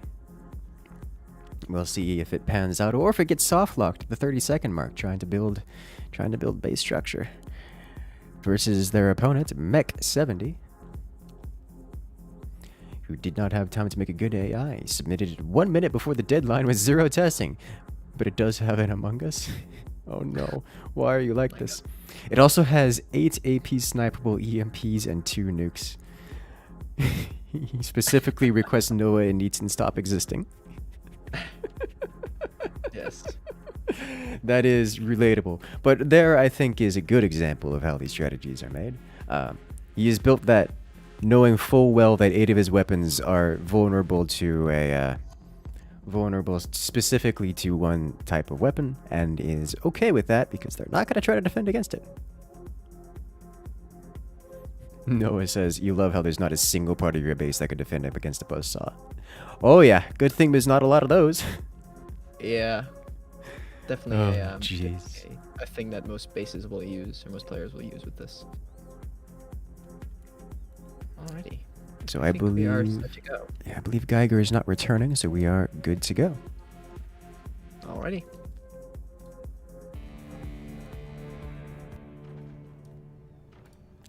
And we're off. Oop, that's the wrong one. There we go. Alrighty. On the left side we have Lavin, and on the right we have Mech. Indeed. 2 builds made in the last hour and a half before the deadline by players who are very familiar with how to rush their builds.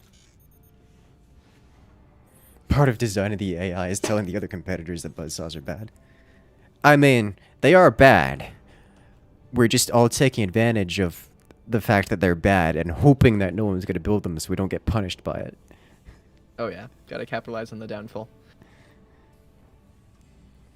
Oh my gosh. Already going for the expansion. Wow. We have seen that a fair few times, and I'm still convinced it's a mistake, but we have seen that a fair few times. True. As on the other side, If the Mech. goal is to get more mine placements, they're definitely, I think the upper area is better for that. Absolutely, and Mech agrees, going all the way up to 5 mines, and then the Oh technology. yeah. Man, 4 gunners up there, right on top of the core. Ooh, yeah. Hey, Eaton, you might have some competition with 4 gunners coming out at around the 60-second mark. I don't know, actually. The first one doesn't complete and a till half. minute and a half. Yeah. That's a little. That's a little cutting it close. Oh yeah.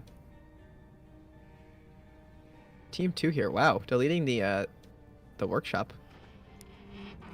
Brave. They're very, very brave that the AI doesn't mess it up. I have tried that in the past, and it doesn't seem to like deleting things when it tells you to, and it deletes it before it finishes, or it deletes it before it can build the munitions plan, or a lot of things can go wrong with that. Yeah. But hey, So you just know, its ability impresses me. if it works, it works. Oh yeah, looks like Ooh. it did. Swarm missile. And she's going with the swarm missile facing upward rather than below. Curious. Yeah, just because of just by virtue of the middle area, I would have preferred the swarms going down below, but maybe he has a reason for it.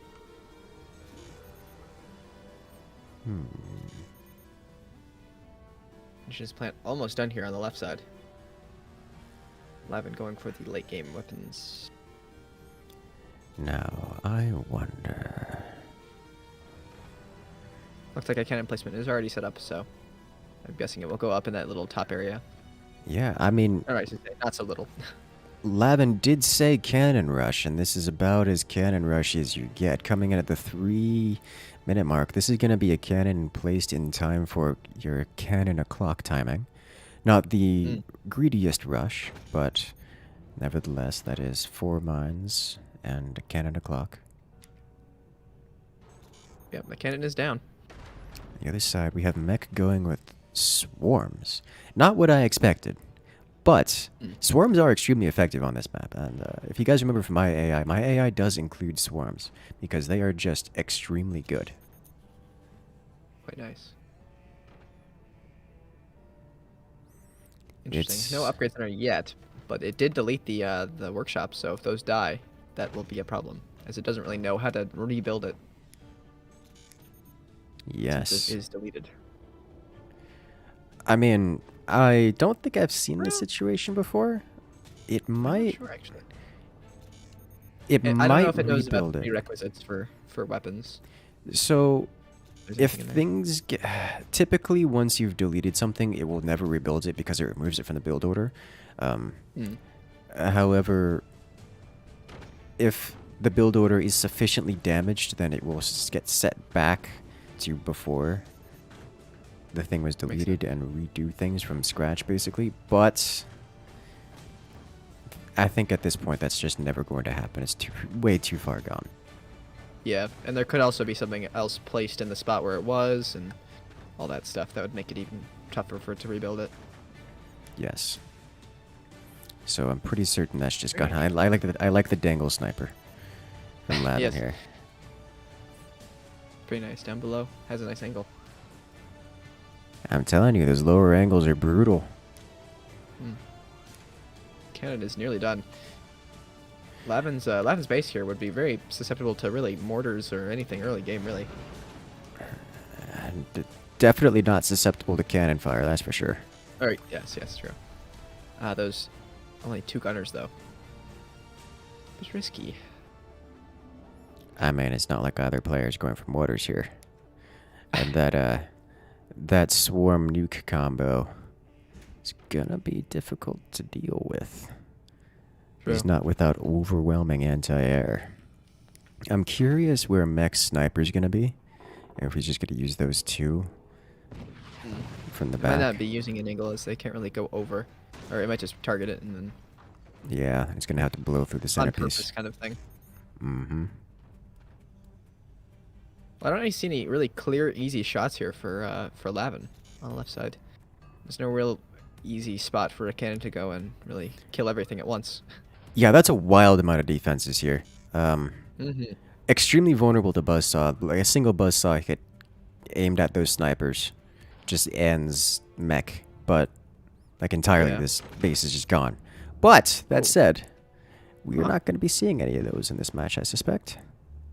Yeah, I mean, at first, before it added all like the stuff on the end of it, it looked like it was just a simple buzzsaw defense that was just defending the extrusion down just in case it got disconnected. But it seems like no, it's actual weapon platforms, which is all right. This is both surprising and not surprising to me. I've quote unquote fallen victim to this many times, where I do a massive expansion forward. It's just designed to be ablative plating, and then I'm like, wait a minute, I don't have anything left to do, but my AI can do more. Woo. A lot of weight there. Yep. Small bracing is trying to build on that. Ugh. It's rough. As I was saying, my AI can do more, but I've got nowhere to build, so I'm gonna just slap some weapons on the front of my ablative armor. It's actually extremely effective. It is quite good. It's just looks a little weird sometimes. That sniper just has that angle where it can kill that gunner. My gosh. Ooh. By doors. Gunners. He fires. Don't work. Shuts it down. Gunners are dumb, like normal. Indeed. Sniper's trying. Threading that shot through this door, underneath the EMP, over this guy, straight across. It is managing to thread the shot between these two nodes, up and into the machine gunner. That's what happens when you have the that's what happens when you've got AI. Crazy enough, still haven't seen the nukes fire or the swarms. Yeah, the AI gets real confused about it. I think partially because it doesn't really have that much eco. Turns out firing a swarm and a nuke is a little bit expensive, and it will try to fire them together, which costs like, what is that, 225 metal, which the AI tends to never hold in one spot, let alone including the energy cost. Which does he have he doesn't have the energy to fire the nuke and the swarm at the same time, so it just is not firing it. Well, it take about 5,400, 5,800. Isn't it 454 or 4,500 for the nuke, and then an additional 1,800 for the swarm? Ah, yes, I believe that you're correct. Or it might be just 400 for the nuke, kind of thing. Oh god. Which is a lot, and combining the two, it ends up not having enough storage. The metal is definitely the issue, though. Yes. As it really doesn't really ever have metal to build, or metal to have. Mm-hmm. I wonder if there's any way to really get around that. There is. It's 4,000 for the nuke, 1,800 for the swarm. Okay, so he does have enough energy. It's just the metal. There is a way to get around it. It's have a lot of storage, and also stop building things is the answer. True. You could build like a chunk of metal and then at one point just sell all of it so it prioritizes firing. It doesn't have enough time to build everything at once, so it just fires. Yes, that is something I've done several times, is just build a munitions plant, because in the time it takes to save up for the munitions plant, it will have enough energy to fire its weapons many, many times over. Ah, makes sense. And do I need a munitions plant? No. Do I intend to build cannons? No. But it will enable firing. At the moment the munitions plant finishes building, it'll just go back to saying, hey, now I can start building cheaper things like wood braces and just rebuild an entire section of base after going through what is effectively a firing series. Yeah. And with these cannons, it really, Team 2 is not going to get a break here with having enough metal. It's quite rough. Oh yeah, no, that's the downside of building weapons on the front end and your ablative plating. That original deterioration of that strut there caused a lot of deformation on that front area. I don't think that door is even connected. It is not. Oh, yeah, it's been dangling the whole time. This forward door. It hasn't even replaced this inner strut with background bracing. This EMP has been utterly unusable. Oof. My god. The sniper just gets replaced so quickly. It does. It's the same frame. Well, I guess technically one frame after, but... God, imagine if it placed it so fast it killed it again with the same projectile. I'm pretty certain I've seen that before. I'm pretty certain I've seen that before with a cannon round that had impacted like a piece of metal and had slowed down. It just kind of drooped over, killed the sniper. The sniper was rebuilt and got killed by the same cannon shell because it was still inside the hitbox. Oh jeez. That I could definitely see that happening. Or was it a machine gunner? I think it was a machine gunner actually. Although I'm sure the long hitbox of the sniper would be helpful for that. Probably. Even more impressive if it was a gunner, though.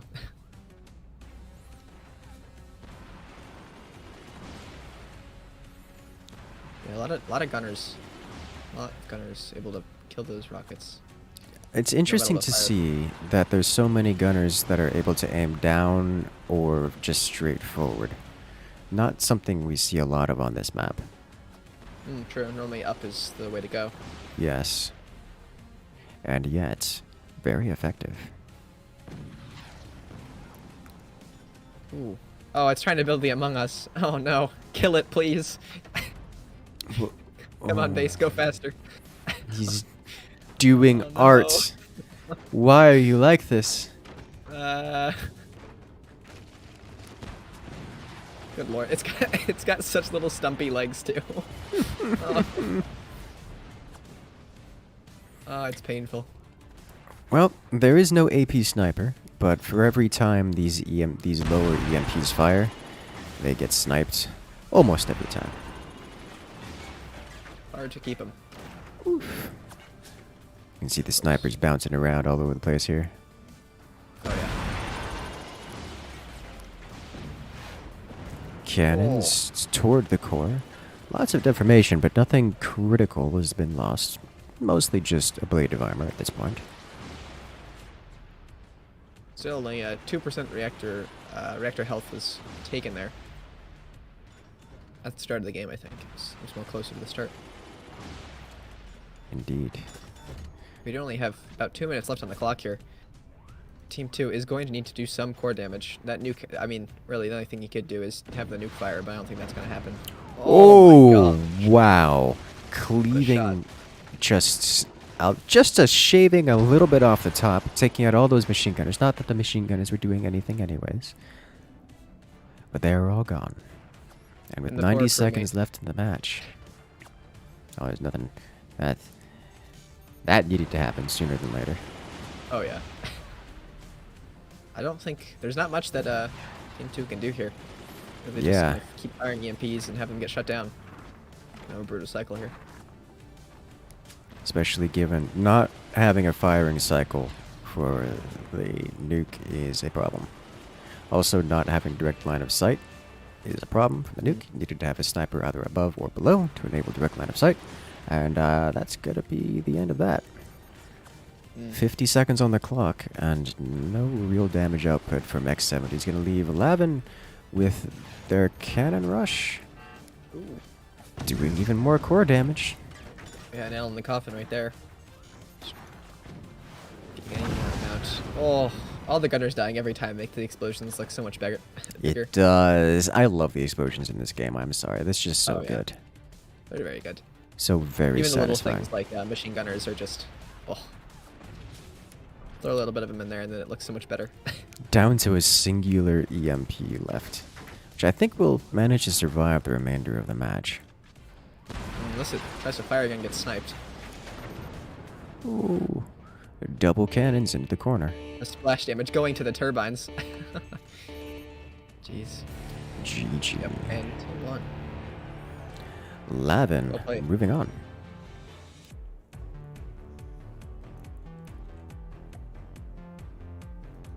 And with that, that is the end of round 1. We're moving on to round 2. Oh yeah. For the first time in a while, I actually had my stuff prepared before last night, so which is good because I discovered a new game that is kind of addicting. Super Auto Pets. I see that you've played it before. I quite enjoy it. Yeah, it's a addicting little thing.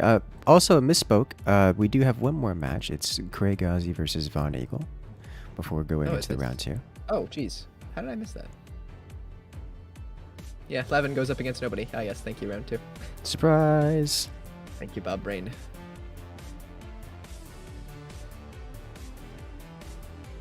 Alrighty. But yeah, someone introduced me to that game and I just could not put it down last night. I was like, oh, it's 5 o'clock in the morning. I probably should be going to bed. It's suddenly a few hours went by and I was like, oh, this is addicting. It's just simple and fun. It's nice. Oh yeah, it's very simple, but it's just there's a lot of things you can do with it. That's what happens when you rush an AI. It is, and I was contemplating building an actual AI for this tournament, but then I'm like, I do have one, and I think you guys would enjoy watching the AI that had tormented the open lobbies, watching it get crushed. I think it was a good showing out of Eaton.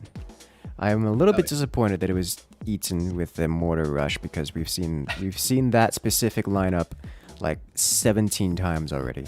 But another good example of what happens when you use mortars. Oh yeah, you win. They seem to do quite well in these battles. I really do. Alrighty, let's take a look at the AI philosophy here while we wait for Kronk to update everything, which he has done. Thank you, Kronk.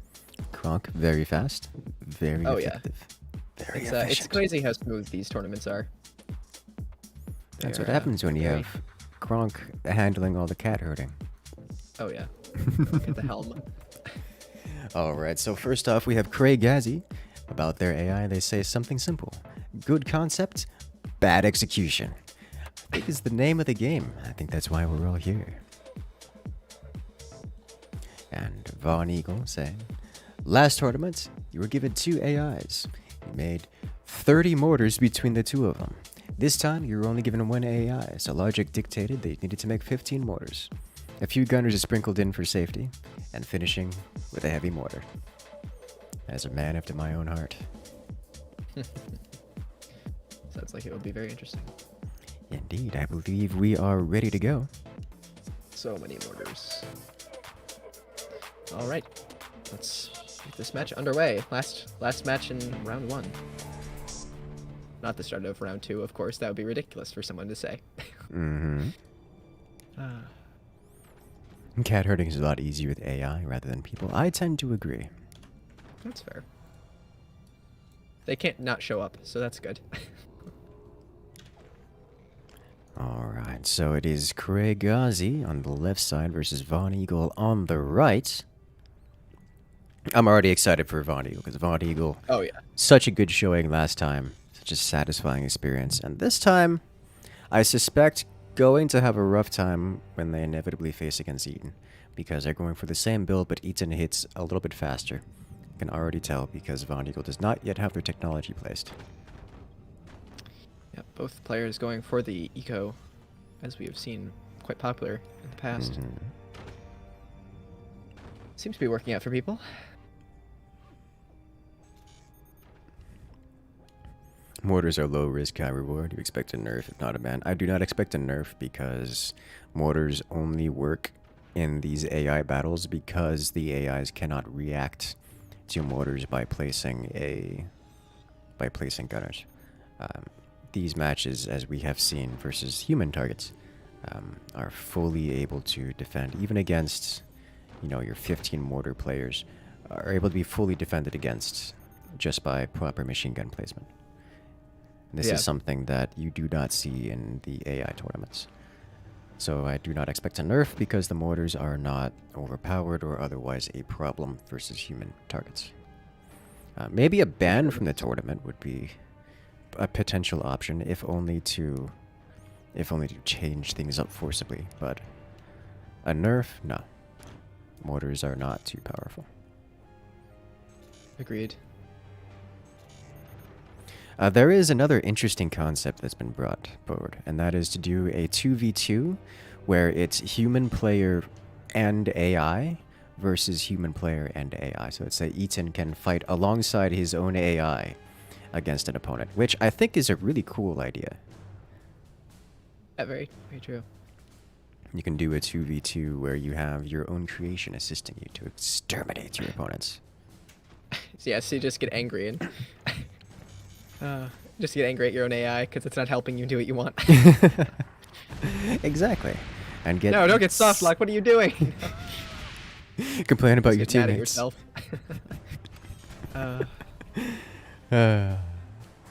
Well, the mortars have started, and I'm guessing they won't be stopping anytime soon. Looks like we're gonna have upgraded rockets from Kagazi here, so we'll have to see how those do against the quite chunky defenses from Von Eagle here. As he just gets more gun. Gets more weapon. Gets more fire. At least he's starting with rockets, so that he's going to be able to more swiftly break through the centerpiece. The 3 incendiary mortars is going to slow him down, but it's not going to stop him. As you can see, the rockets are already firing. The issue is when the next set comes online, incendiary mortars, when massed, tend to slow things to a crawl and become a problem once they get upgraded to heavy mortars. Yeah, especially with the lack of AA here from Kragazi. We're gonna see possibly some issues come out soon. Yeah, I think Jesus. lacking... Sorry, go ahead. Oh no, sorry. I was just gonna say if we do see an upgrade center go down from Von Eagle here, that will be a problem. Yes. So I'm pretty certain the lack of anti-air is actually what's keeping Kragazi with any amount of hope here. Because there's no AA, those rockets are already placed. I would think I would prefer to have seen 2 rockets as opposed to 3. 3 rockets feels natural because as a human player you aren't constantly firing your rockets. But just looking at the numbers, 2 rockets is overwhelmingly expensive to fire. Or 3 rockets is very metal overwhelming. intensive. It is.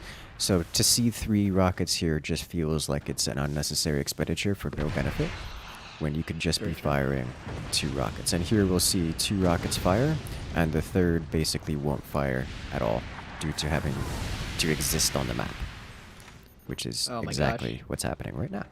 The mortars, they're so beautiful. He's going up to, oh my god, that's up to 9 mortars, and he's going to be getting another bunch along the way. God. It's balls all over again. Oh yeah. Ooh, the gunner has made it alive.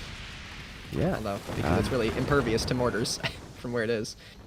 This is good for Kragazi. Alright, that's not enough gunners, but it's going to help. Yes, any little bit of AA will help. Yes. Oh Yes, my it will. gosh. Not bad. Not bad, gunner, not bad.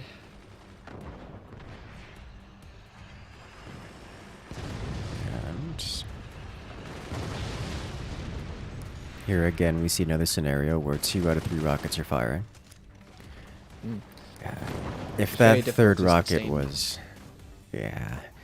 If that third rocket was an extra couple gunners, Kragazi would probably be in the lead here. Yeah, but definitely a better position. Oh, rocket made it through. We have some damage dealt. Returned fire. Jeez, those extra mortar spots down there, both mortar spots and gunner spots. Dual purpose, very nice. I do like this. I didn't really play around with that too much, as tempted as I was, simply because I wanted to go with the non-mortars for that region. I see. Because as much as... Oh my god, that's just satisfying. Oh no. It's so much. It's just the convergence. Very nice. Like... Oh. It feels so satisfying to observe. That one gunner in there is really just... He's trying his best. Yeah. He really Firing is. till the cows come home. Really just not stopping. Oh, jeez. He's doing quite a good job, though, I will say, for being one gunner. There's a flak here, for whatever that's worth. It doesn't really have a line of sight of things, so... Uh-oh, gunner got hit. Ooh, gunner. One of those launchers has line of sight. Looks like it. Does he even have the metal to fire that many mortars? He does. The incendiary mortars cost very little to fire. Obviously, they do very little damage, as they're barely breaking struts of wood. But they don't cost much to fire. I'm sure we'll see some massive ramping up of economy before those are upgraded to heavy mortars. Oh yeah, definitely. And even if they were a bit more costly to fire, it might even be better, as staggering fire is sometimes nice until you can really fire all of them at once. That ability to really fake out the gunners and get them to overheat all and then fire your big ones is a good strategy. It is a very obviously good harder strategy. to do with an AI, as you can't control them manually, but still quite good. Yeah. Oh and my that's, gosh. He's burning no. to the ground. Jeez. If only we had the commanders on here. I'm sure we said this last time, but if Firebird with this, my god. It is. So if you remember when we my last AI video where my AI was Firebird versus Noah, it was a little bit difficult to deal with. It's not Oh yeah, I quite remember as saying that. it's not quite as powerful, I think, as Hurricane, which is just like double rate of fire mortars, which is just a little bit more Pretty insane. impressive than the Firebird, but Firebird's still very good. And there we go. Craig has the slow burn down with 15 mortars on the field. My gosh. Yeah, with the difference in angle and trajectory for each of those, they can each do their own kind of speed and power to hit really anywhere on the base, it seems. Even the gunner back in the trench there was really not protected. It wasn't Good safe fire. as much as it was very deep into the Oh, yeah. crevice. The mortars should will be sink safe, but everywhere. It was not. Expect the unexpected. Oh god. Alright. So Von Eagle moves on to round 2. Ah, yes. I We get deja vu in here. want Round to see 2, Von hey. Eagle versus Noah. I do. Oh yeah, that'll be very interesting. Two sides of the coin fighting each other right there. Two slightly different strategies for the same tactic. Wait. Oh, you mean Eaton? I think. Yes. Eaton. I was talking about yes. Noah with his like just metric ton of AA there. Yes. Yes, you were correct. Another interesting fight though. We'll have to see. Getting my names mixed up. Builds. I'm sorry, I just have a soft spot for mortar builds. Mortars make me happy.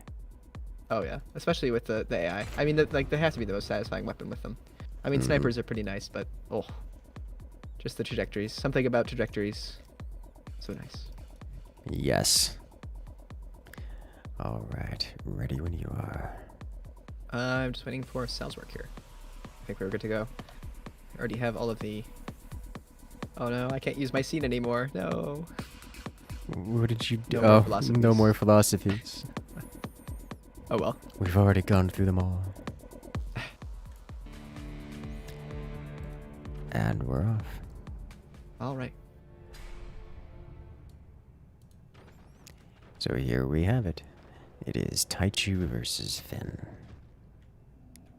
Starting out the second round here. Very interesting. We have seen these before. A lot of initial reconfiguration of the bases here. Squeezing out as much eco as they can. As the pro players do. Eco before weapons and much of anything else. Oh yeah. Man, I love how ominous this theme is. It's so nice. Can we get a rundown of how the AIs are created? So technically, it is one AI, which is actually a modded AI. You'll see it in the list of mods on the lobby screen, where it is the standard Fort's AI that's been modified with to basically unleash its full potential, I think is the best way to describe it. It has a few other modifications, a little bit of optimization, but it's basically a single AI. And what the players are doing is they go and they record a build order for the AI to follow. And it enables them to create a variant of the AI that does something unique, something different every time, or at least for their particular build. And we have these players go and create the different builds for it. And we smash the AIs together.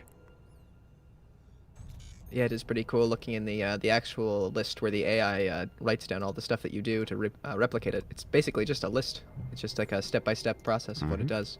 It needs to do. So you can you technically could go in there and edit stuff, although it could cause issues.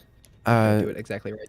Most of these players, I think, are familiar with going into the Lewis script list of instructions and editing them. Because in practice, while you're recording it, there is the inevitable mistake.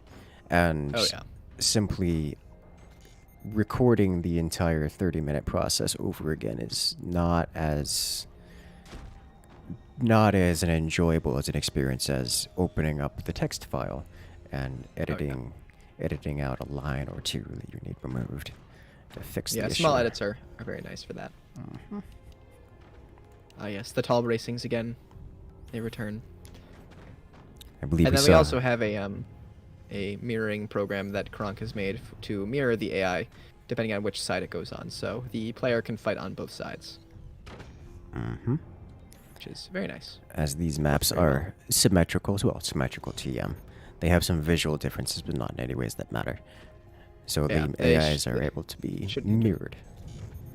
Yes, shouldn't hinder the player too much, and all the players were made aware of this difference in terrain on both sides, but it really isn't much of a difference. Noah says currently his AI is a Frankenstein of 3 AIs. He didn't want to re-record. It sounds to me like a little bit of copy-paste happened. Oh yeah.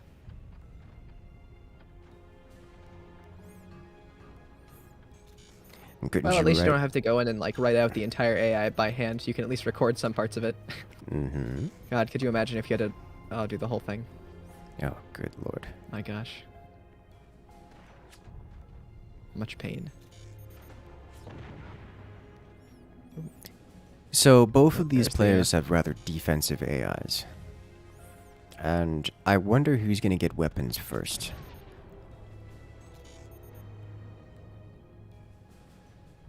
If I recall correctly, I think looks like left side might do better in that department. Taichu Yes, will get I weapons up quite quickly. believe Taichu will be first in that department, as Finn is a little bit bigger on the base and a little bit slower on the build. And Finn, No tier 2 tech yet, yeah.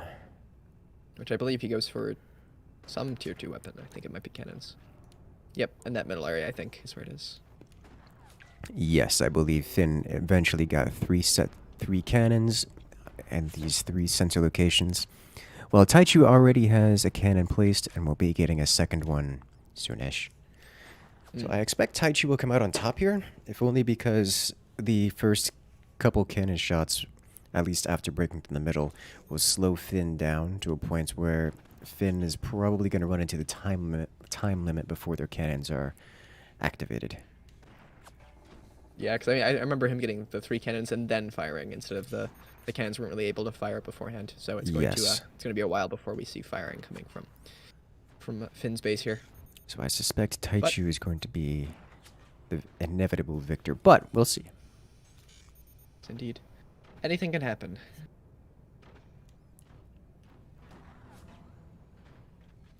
But yes, it will just be some aimless sniping back and forth for a while as we wait for the cannon on the left side to finish.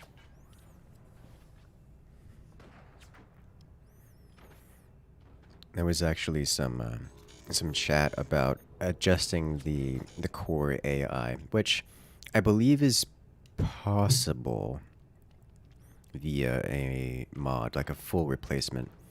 The problem with that is that Forts is actually an extremely complicated game.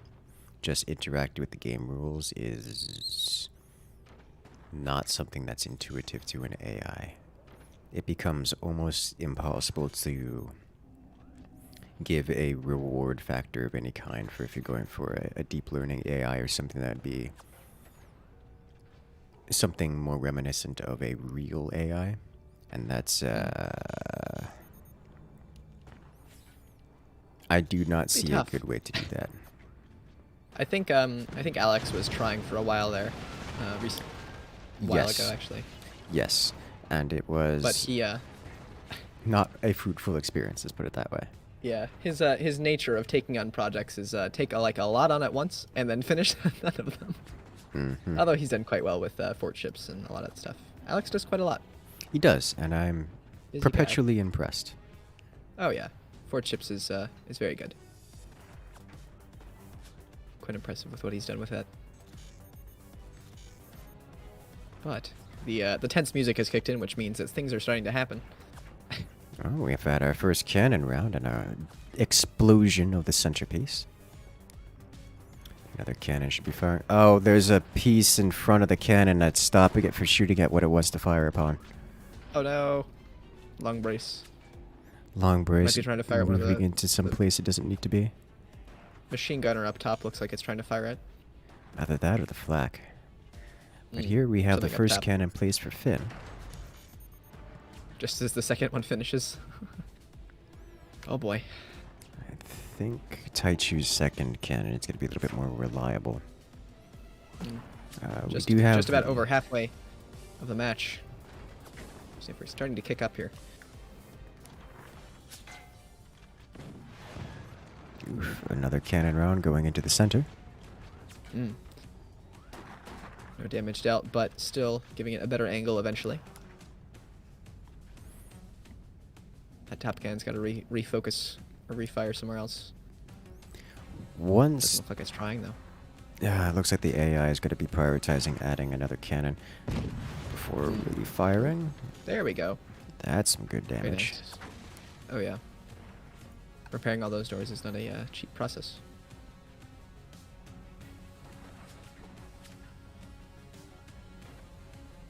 Funny, every time I notice the doors open, it never fires, but the second I look away, it's like, oh yeah, I'll fire now.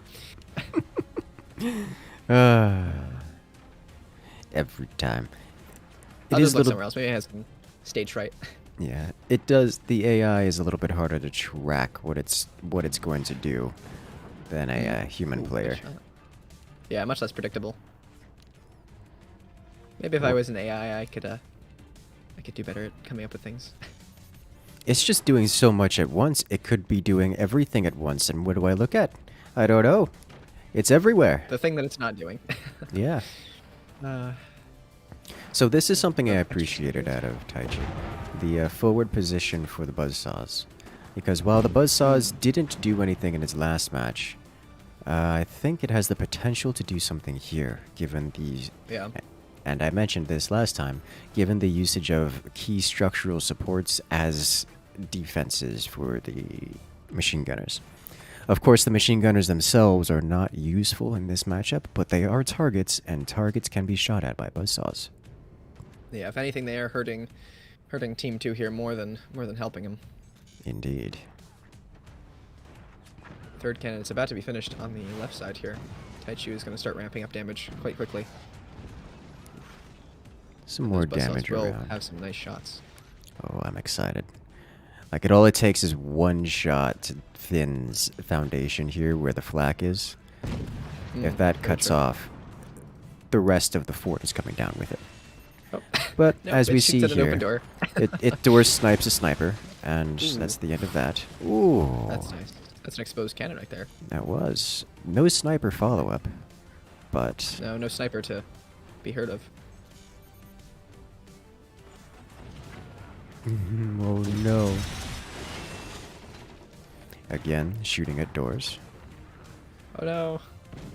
Poor buzzsaw. Ooh. Yeah, Taichu has an exposed gunner and an exposed sniper, and Finn is going to keep those on lockdown effectively forever. That's really bad for Taichu. It's gonna be rough for firing his cannons. Ooh, that's a nice shot. That's going to cause a hefty chunk of deformation. Not enough to keep Taichu safe from the snipers, but it's a good try. This is, of course, one of the problems we've seen with buzzsaws in the hands of the AI. It just doesn't shoot at something worthwhile. Yeah, I'd have to get very lucky with it. A lot of targets to choose from, and it's not always the one that you want. Oh! Those ropes. My gosh. Keeping that top segment safe, What a shot. even while bouncing up and down suspended by ropes, the snipers just headshot everything. It's beautiful. Jeez. Fortunately, or perhaps unfortunately, oh, so much damage. A cannon round across the top. And that's a Ooh, good, that was nice. that's a beautiful shot. Remember what I said? Aiming at the machine gunners removes checks. Oh! Gosh. That cannon was saved. Wow, last second. That Talk if that had about fallen, that might getting have... caught out of midair. Jeez. That if wasn't cannon had even- dropped, that would have done a lot of damage. That was just too many cannon rounds fired into the weaker weaker central elements, or weaker lower elements of the tiny door wasn't enough. Wasn't enough defenses. The cannon just penetrated and straight blew up Finn's cannon there. And now we've got core damage with 2.5 minutes remaining. Taichi takes the lead. More splash damage Oh, on the angle. core. There's a beautiful angle. 17% damage already done to that core. Always trying. A cannon round straight to the flak. Which I'm kind of surprised to see still Very exists. nice. Those buzzsaws are a very nice addition, final addition to the AI. They're very complementary to those cannons. They do well. They do very well. They're doing okay. They haven't really done much except deform the top element. And well, actually, that's not true. They did chop off the lower dangle. But That's true. They did also weaken the defenses in front of the cannons, which is Well- the downside of having those tiny doors there. Having a little wooden bracing on the bottom is not always the best for defense. yes and no. They did, but the AI was not able to capitalize on it. Just the way the metronome of the AI had lined up such that Finn's AI was able to defend and fully rebuild before the cannon rounds came in. It was just 2 cannon rounds that punched through. Ah, But it had the potential to assist. In this instance, it did not. any deformation as well is always Yes. always a good thing. Always a very good... Well, there's a good example. Those Yeah. snipers are never being rebuilt. An interesting reconnection there. Yeah, that's unfortunate. I think technically the one of bases- those can, but... Yeah, it might be able to. Ooh. Good So deep. God. It's just that cannon round going clean through. Oh yeah. Hey! Plus not kind of cleaning up anything. Finn finally fires back, removing a buzzsaw. Good news is, Taichu no longer has to worry about their snipers being constantly removed. Much less pressure on that AI. It now has 1,000 medals, we can see. Mm-hmm. Once it has reached the end of its build order, it is free to fire as much as it desires. Oh yeah. Oh, 10 seconds left. Ooh, that core has nothing in front of it. My gosh. And there it is. Taichu with a victory. Win. Very nice.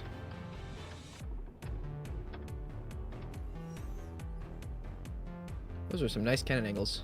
I must say, This is- Taichu's base has some nice ones. Indeed, some very nice angles, especially from that lower cannon, which is the prime cannon position. Oh yeah. Congratulations, Taichu, moving on to the semifinals.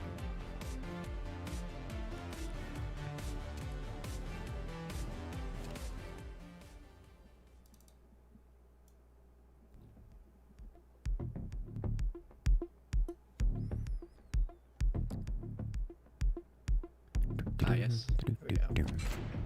More monitor real estate has been opened. Thank you.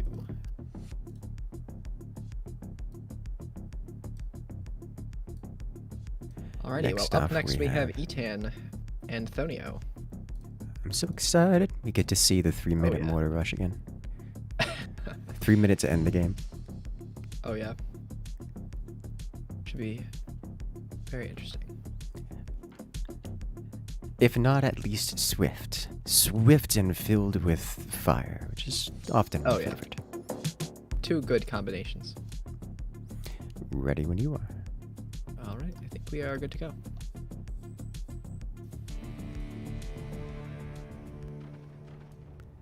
Alright. On the left side, we have Etan and his his rush from hell. Incendiary mortar incarnate. It's very swift, and I wouldn't have it any other way. And on the right side, we have Thonio. With his AI that is about to get hit quite hard. We'll have to see if it can stand up to the punishment. If I recall correctly, don't recall. Thonio went with mass miniguns, right? Ah, I think so. Looks like it with that early AP or the early upgrade center. If performed well or sufficiently, there's no way. Like, Eaton's just gonna come out faster with the mortars. Like, it's possible to get the miniguns before, but you have to plan for it rather than going eco-heavy or even just middling speed. And he's building ropes. And failing. Thonio! What have you done? Interesting. Something is happening. Thonio. I'm guessing it's a way for him to get the strut right up to the corner. Well, Uh-oh. whatever it is, it's too late. The soft lock is in for Thonio, leaving Thonio untested and unsecured. It looks like it's building and selling. Yeah, it kind of looks like it. What have you done? I mean, yeah, it's definitely there to build the diagonal strut, because you can't really do that by hand easily. Alas. So it snapped with oh, there it goes. There we go. Phew. It has finally moved on. And And then it's now gonna get destroyed. yeah. Oh no. Okay. Seeing this one little speck on my monitor. Keep thinking it's something on the game. I'm like, what is this? Be gone. Well, Eaton is already up to, what is that? 3, 4, 5, 6, 7, 8, 9, 10 mortars, which is a lot of mortars to start out with. I find it so funny how when they all fire, it just pushes the little dangly part back. All of the impact force. The Or recoil on the launch. Oh, it's so good. Well, as I was saying, minigunners are an effective solution versus this, but not this particular build order, nor this, shall we say, soft lock. As we're going up to 3 more mortars added on Aiton's side, while the core burns to the ground around it. Poor Thonio. Not even one gunner. Unfortunate. That is disgusting. This It guy's at the is top. beautiful. Oh no, the connection that it worked so hard on. It's gone. I wonder if we could have tried. It's back to building the rope. It's been reset to no, the Dark no. Ages. No, Oh make it stop. no. Psychological horror. Oh Jeez. no. Well, at least Eaton put it out of its misery. 3 minutes and 18 seconds. I think technically survived longer than my AI. I think so. If only by a little bit. By, what was that, 6 seconds? Somewhere around that. Yeah, I think so. Oh, jeez. Well, there we go. Eaton moving on to the next round in glamorous fashion. Not bad.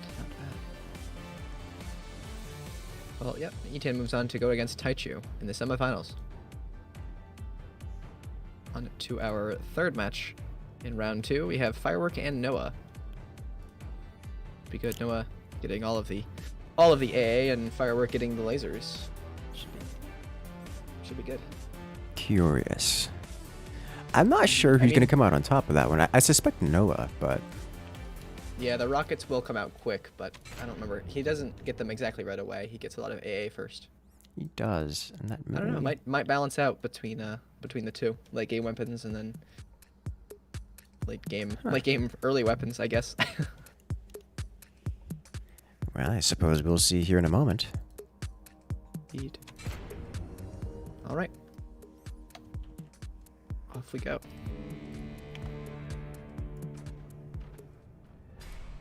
On the left side, we have Firework. And on the right side, we have Noah. Both, again, with the rear turbines, the whole shebang. Indeed, neither of them going with the super fast APM spam, remove your opponent from the game as fast as possible strategy. But that's going to leave a bit of an ambiguous victory here. I'm not sure which is going to come out on top. Yeah, it really just does depend how fast Noah can get those rockets out. That will be the changing factor. As those rockets are down below the extrusion, so they will have a good angle on the lasers, which I believe are also below the extrusion. Yes, Here. and that's what I'm so excited about, because the rockets come out first, I believe. So there's going to be a bit of damage output against firework, but Hmm. it is Yeah, not. firework will have some growing pains clear-cut. here. I still suspect Noah's going to come out on top. Yeah, I think the lasers, if they do end up coming out before they die to splash damage from the rockets, they will do some damage, but I don't know if they'll do enough. I We'll have to think they see. would do enough because they will generally target weapons, and if you recall, the dangling bit from Noah is not particularly strong.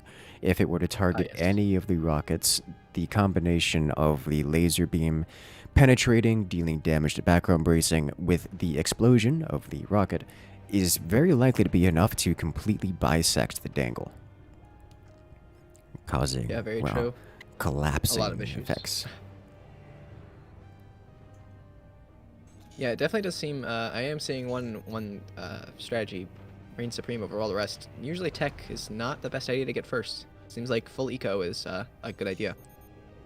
Well, The speed of the tech is not as crucial unless you're doing something like E10. yeah, I was going to say, is, with the exception of going for the full aggro APM your opponent out of the game, Oh yeah. the players have long since come to the conclusion that economy first is extremely important. The mortars are quite. They're not exactly super expensive. They're not as expensive to run as rockets are. Take up less space, easier to wield, don't need doors. A lot of that stuff all contributes to the fact that you can really just kind of go ham and just get a bunch of them. Indeed. So, here we have both players going for the expected batteries of gunners. We have flak mixed in here from Firework. Firework, of course, going for his laser rush, I'm going to say. It's not really that much Yeah, of a rush, but I think that's safe. faster, It is faster 3:15 already. laser. Noah getting the dangle going. Oh yes, of course. Gotta have that low down sniper or the flak actually. I think. Yes, he did start with the flak that got swiftly upgraded to a shotgun, but before eventually adding in rockets.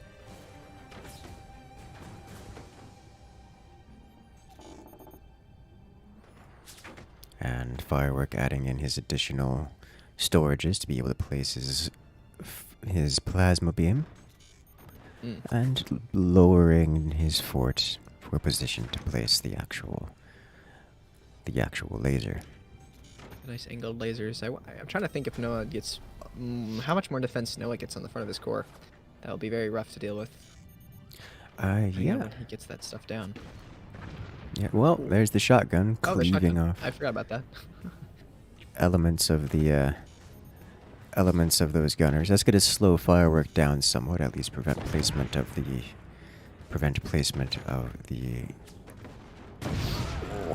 You know, while the sniper tends to shoot at the sandbag instead of the machine gunners, the shotgun doesn't really care because it blows everything up. Yeah. Everything nearby. Ooh. Hey, you actually killed the sandbag in that. Damn. That's not unusual. Instant replace. This is going to be painful. Yeah, that's going to slow down Firework significantly. That's a pretty hefty replacement cost.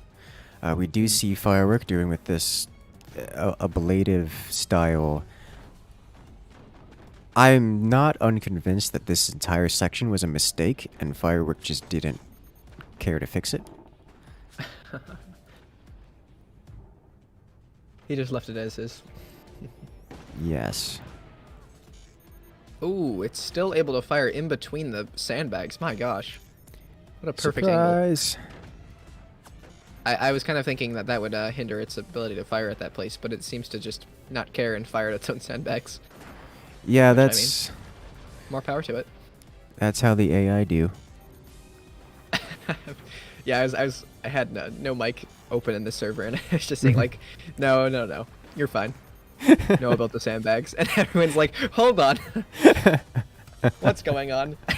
That's pretty funny. We had earlier when there were more players in the running. Still, there were a big watch party going on. Very nice to see. Yes, I do see them in general.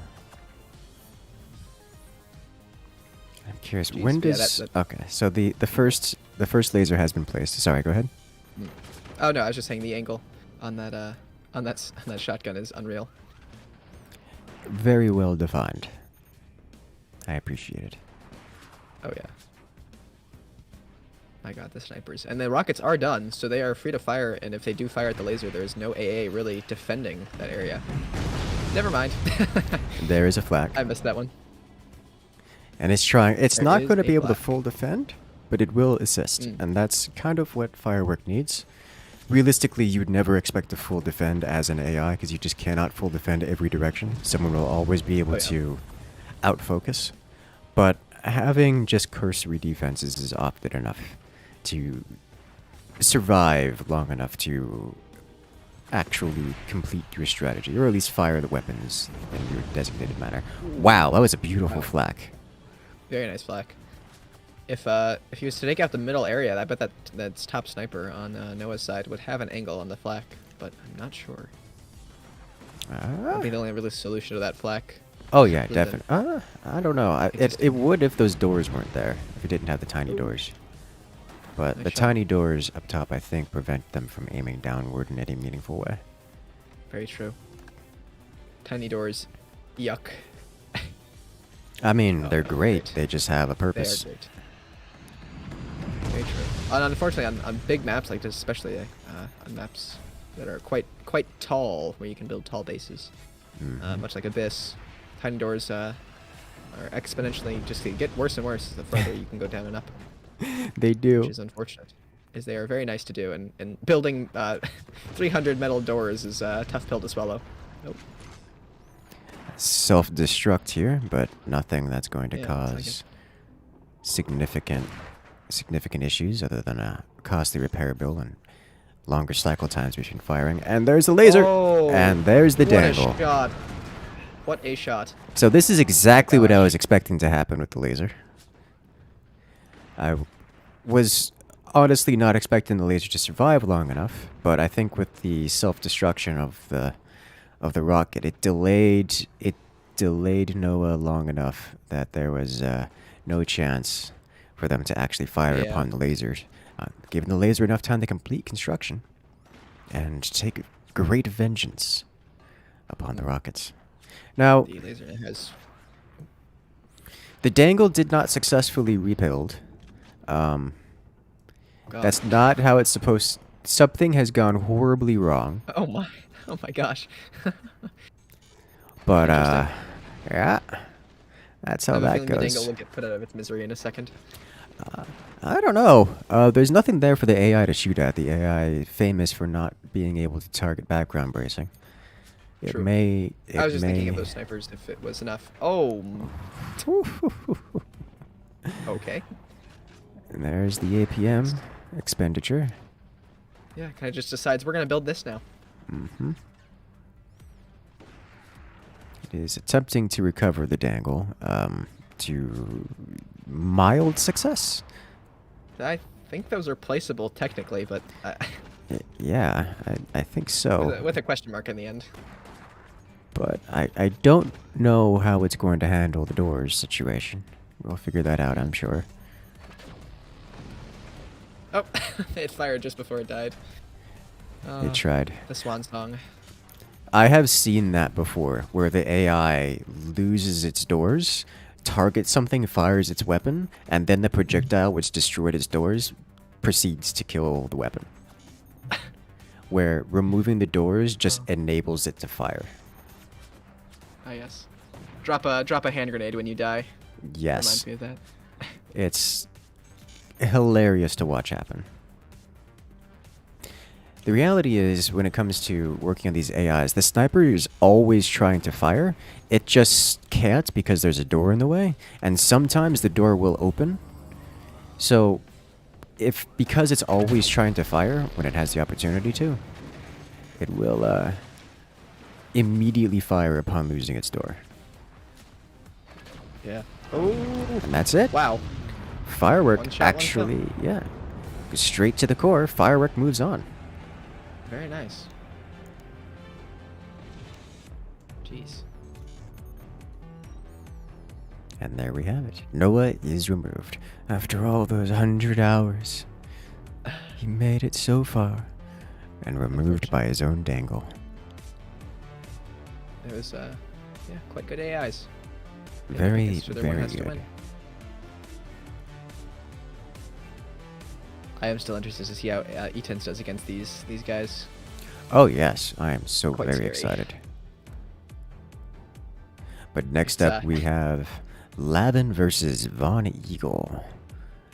A matchup I'm excited about. yeah. Anytime Von Eagle is here, we have basically a promise of mortars, and mortars make me happy. Oh yeah. It's funny. It's just, yeah, all those hours with the AI, and then E10 comes in and just slaps down a few mortars haphazardly. It just, oh god, I feel bad.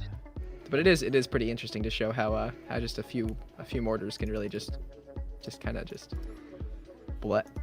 kill everything. Yeah, you can you can do the same thing with mass AP snipers. Doing the same thing works similarly as well. Yeah. Same kind of thing with to a lesser degree with miniguns, because miniguns just don't have the damage potential. But AP snipers, very similar effect. It's really the only weapons you can get out early enough to do that. Buzzsaws, you can, if and only if your opponent has sold off the metal. But that's not really something you can rely upon, so you don't see that as much. Yeah, true. But now we're off once more. For the last round in round 2.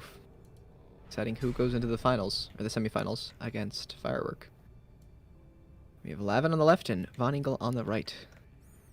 Chunky mortar guy. I like chunky mortar. Chunky mortar excites me. Oh yeah. Very interesting to see. With mortars, so many mortar. Yeah, so if you guys 11 holds up remember, against that. I experimented greatly with plasma lasers. Unfortunately, plasma lasers have two issues on the AI. One, any amount of energy shields. Energy shields seem to be a high priority target for lasers, so it kind of defeats lasers very quickly. And two, the plasma laser is extremely vulnerable to snipers. Just having a pair of snipers aimed at the position where the plasma laser, or the laser is, firing from, basically invalidates the existence of the laser. Unfortunately, Noah didn't have two snipers aimed at that position. He had a pair aimed at the upper position, but nothing for the lower position, or at least didn't have two aimed at the lower position. It wasn't enough. Wasn't able to fire in time. It's like every time those lasers open the doors, they should not have survived.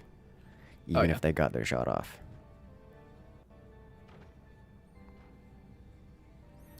And yet, here we are.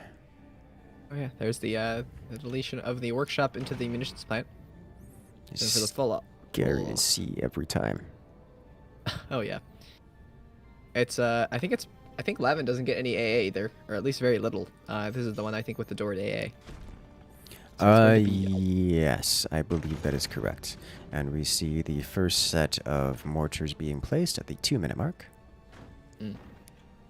I also believe the cannons are placed more upwards. I think they're up above the little upwards mine slot. Or, right there. Yep. Right there above the core. So that will be prime position for the mortars to fire at. Yes.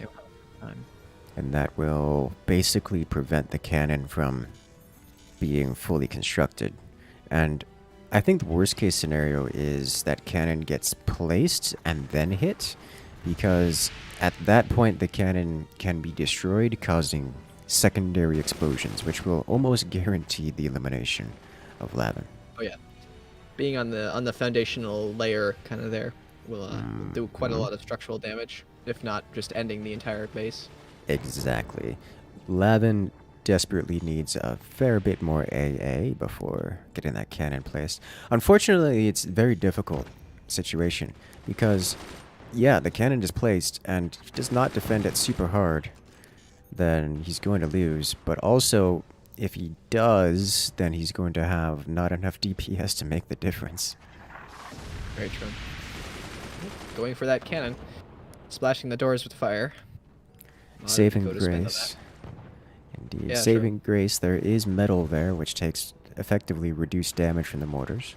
So that's going to give him a No chance. incendiary splash done, but still a little bit of damage. Of course, with only 4 mines instead of going up to 5, that's going to put him in a rough position. Won't have the economy to rebuild very quickly. The cannon's almost halfway done. And Nearly.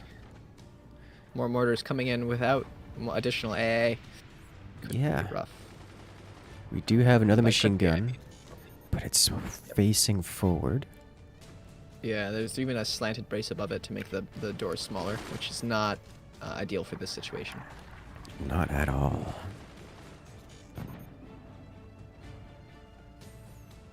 But where? I love how it I love how Von Eagle's base connects down to the little lower mortar area. Oh It's yeah, like it's got scaffolding and everything. It looks cool. it does. It really does. I remember on the stream playing around with that kind of thing for hours. Came to the conclusion, because I was versus human players, if you could take advantage of that, not worth doing, but was very, very good. Here, Lavin has completed his cannon. But will it be able to repair the doors in time to fire? That's a good question. I do not believe Oh, so. God. It's going to be a very long time before that cannon has an opportunity to fire, and that very long time may be longer than the lifespan of Lavin's fort.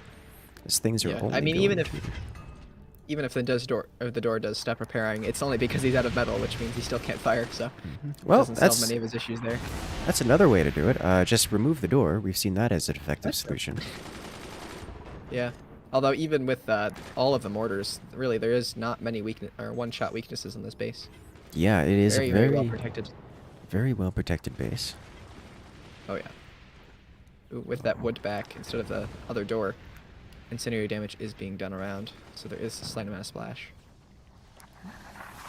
And oh, Oh, no, it's so close. so close. It opened. Jeez, the entire front of the base just all splashed. Yeah, but the extra mortars are coming online for Von Eagle now.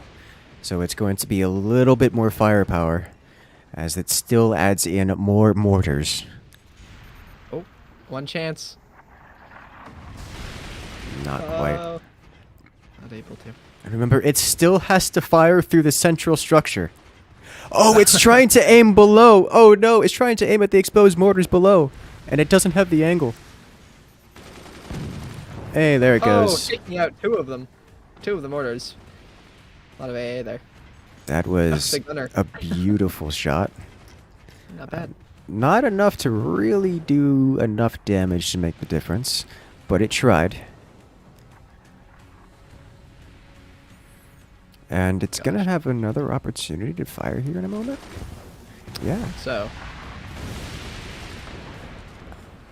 that one gunner is Nope. It's doing great work is what it's doing. The problem here is that Von Eagle is about to hit a point where he's going to go into a full firing cycle, with those mortars being, he's adding in more economy, which means these mortars are going to have every opportunity to burst fire, as we're starting to see right now. And that's going to cause a huge problem for Lavin. As Lavin has managed to get off a cannon shot, a single one, in the context that Von Eagle was not firing on all cylinders. That is changing right now. and it is already becoming an issue. It is. Oh, look at that. Oh my gosh. Just so many mortars. It's beautiful. God, could you imagine being on one of these forts and just seeing this?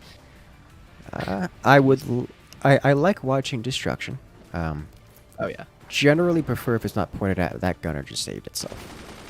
Typically pointed at yourself, yeah. Yeah.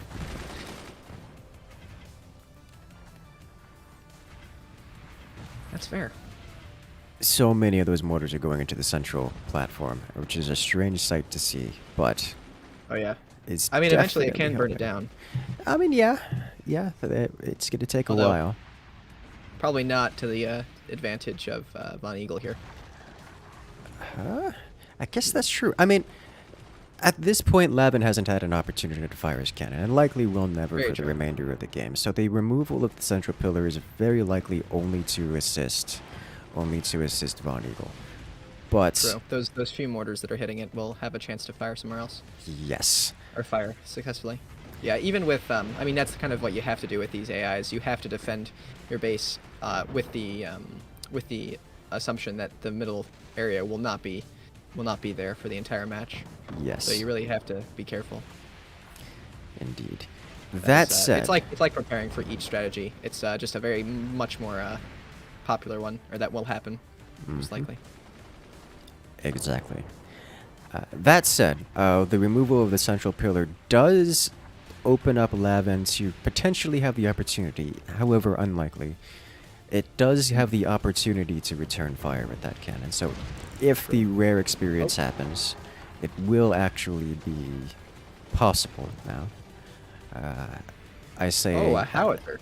Yeah, as a howitzer comes across, and also as I realize that there's really no position for Lavin to deal real meaningful damage with a cannon.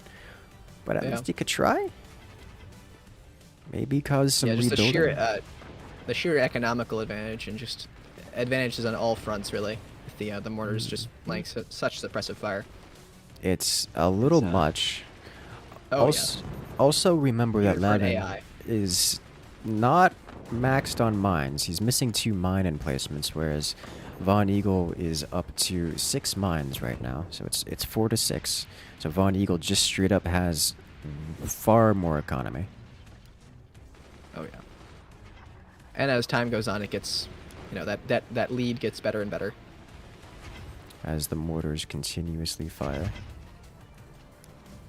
Oh my gosh. That howitzer's gonna really be the nail in the coffin here.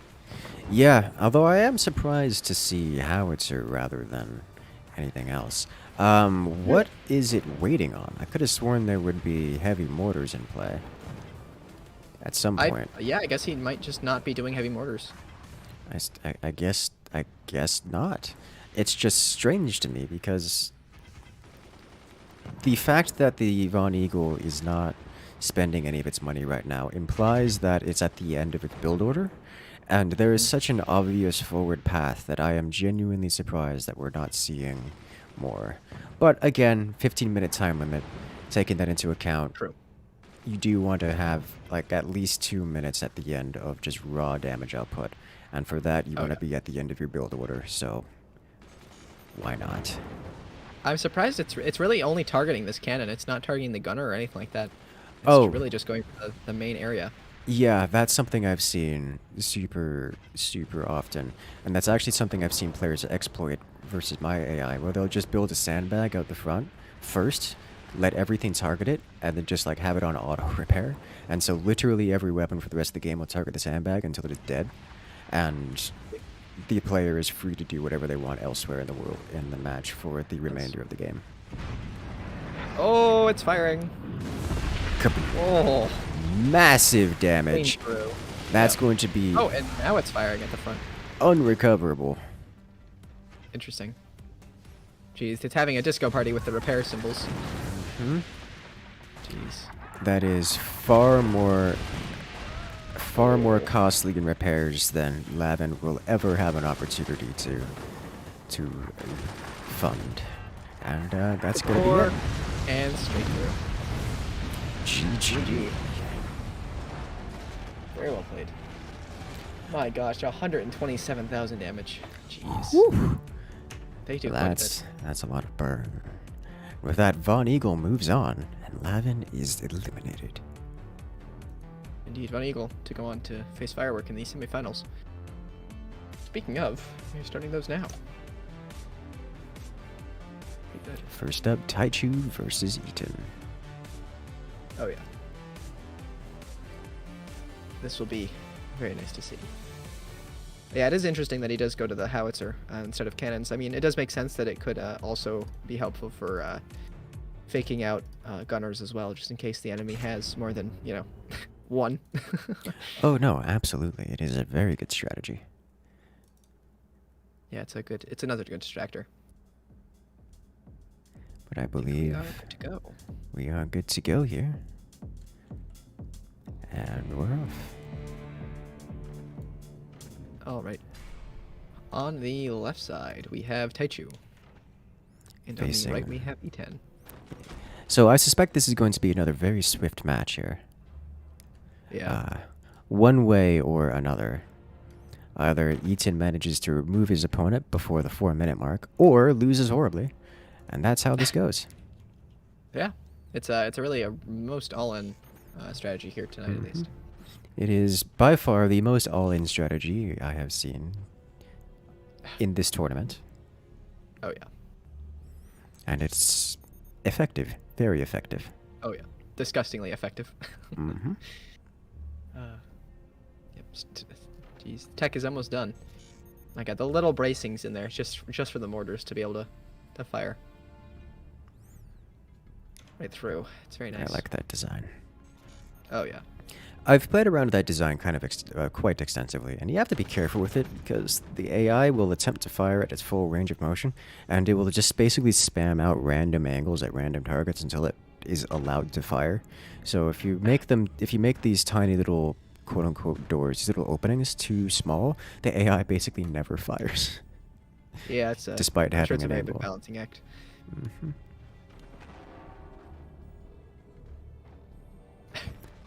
Little spurts of just building everywhere.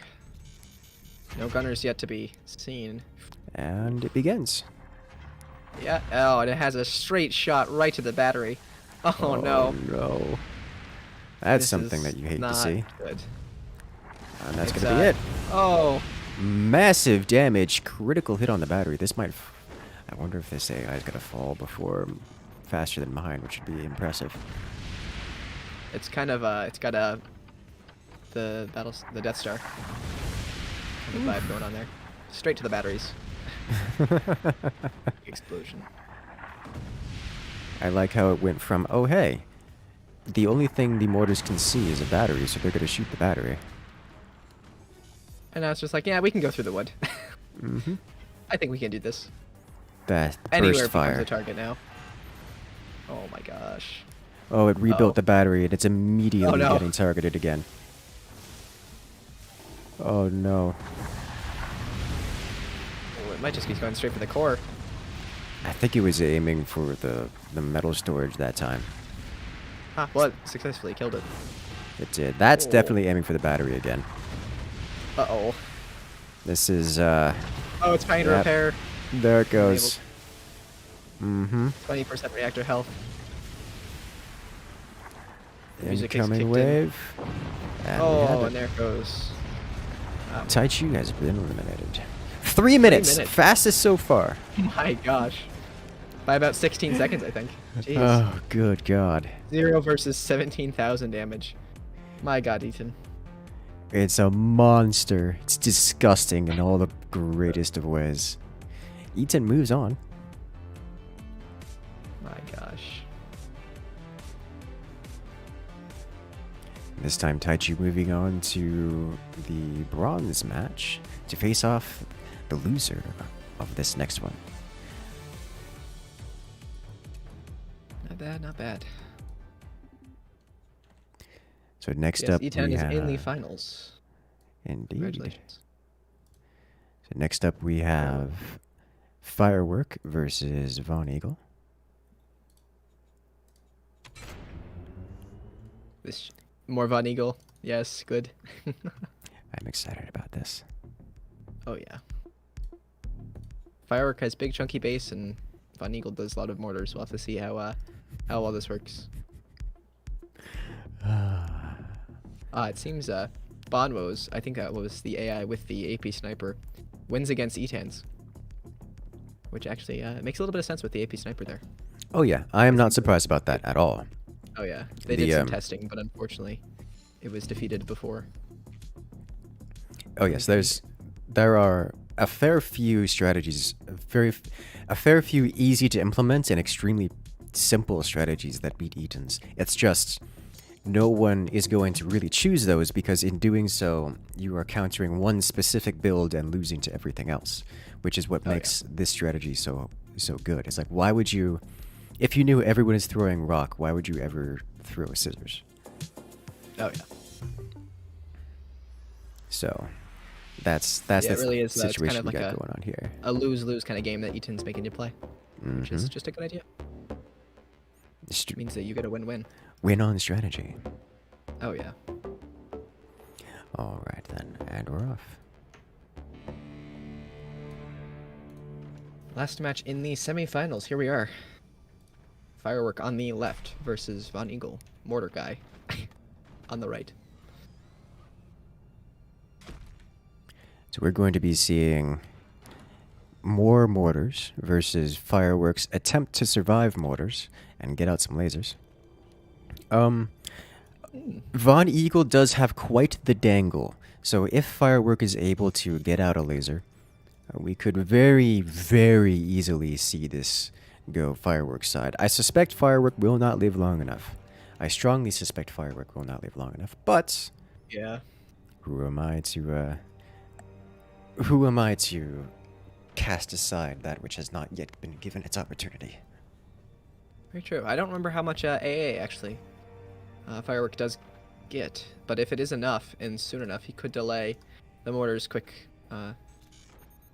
enough to get a laser through, which would definitely be good for Firework. Indeed. And that is, of course, Firework's plan. Just get it just enough anti-air to survive. Not enough to fully stop, because at that point you've spent way too much money and you will lose to everything else, but just enough to delay to get out the laser.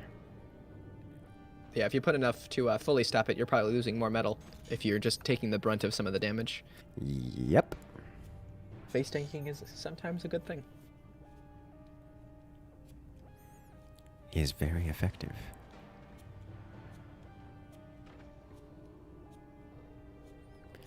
And here we see the nest has been created for the eventual mortars soon to be placed.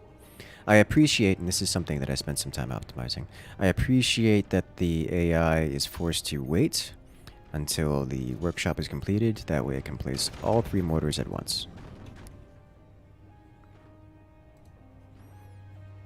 Oh jeez. Yeah, it's pretty nice. All those mortars get to start firing immediately. Fireworks AA will be down before the mortars get to fire. Indeed, two gunners coming online before Von Eagle's first nest of mortars, and a flak soon to follow. Pair of flaks, actually. That will be enough to defense against at least 3 of the mortars. We'll have to see about what 100 of them can do. The gunners. Something worth noting is that the AI, the modded AI, actually does adjust the way the flak and, well, all the weapons react as an AA. These gunners do not fire in the same patterns that they do on a full-on vanilla machine gunner. They actually react differently, they aim it better, they're more accurate, and they burst fire more quickly, they cycle quicker. So if they do, it does have the side effect that they overheat easier, they overheat quicker, but they are far, far more effective in knocking mortars out of the sky. Or Oh, yeah, really it's great. everything out of the sky. Like, they just don't miss. Which is interesting. It has interesting ramifications.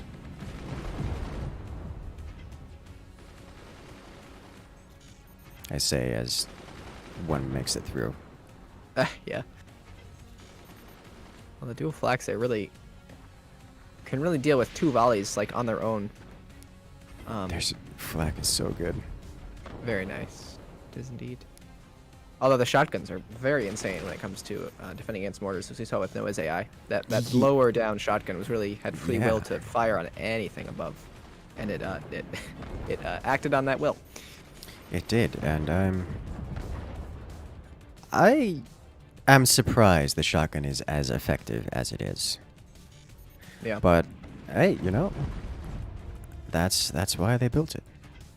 Makes sense. I don't often use the Warthog flat or shotguns just by virtue of me forgetting that they exist, and I like to manually fire the shotguns either way. Yeah. But I don't use them too much. I don't really know how. I don't have much to compare them to. Yes. But they seem quite overpowered. quite I quite mean- good at killing things. Not overpowered, but you know. When handled by this monstrosity of an AI, everything is good. That's true.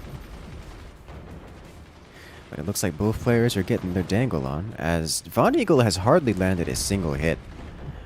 Like, there's just so much. There's just two very large machine gun nests here that are able to completely lock out these mortars.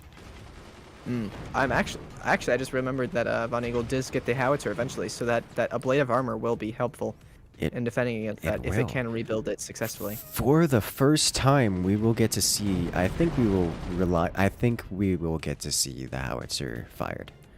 At this Yeah, I point. think so. That the laser, I don't think will do enough damage immediately to really stop it in its tracks. But you know, it'll do some annoying things for the AI, but nothing too crazy. I will say this: if if Von Eagle does not manage to suppress Firework within a very short period of time, Firework is just going to win. I think if he gets the laser placed, I think Firework will take this, and that's looks like it's inevitable at this point. And there's a laser placed. I do not think Von Eagle has a chance at success here. Yeah, that's just the excessive amount of AA is It's really doing what it's meant to do now. It is. At So full tilt defending. something that is worth mentioning here.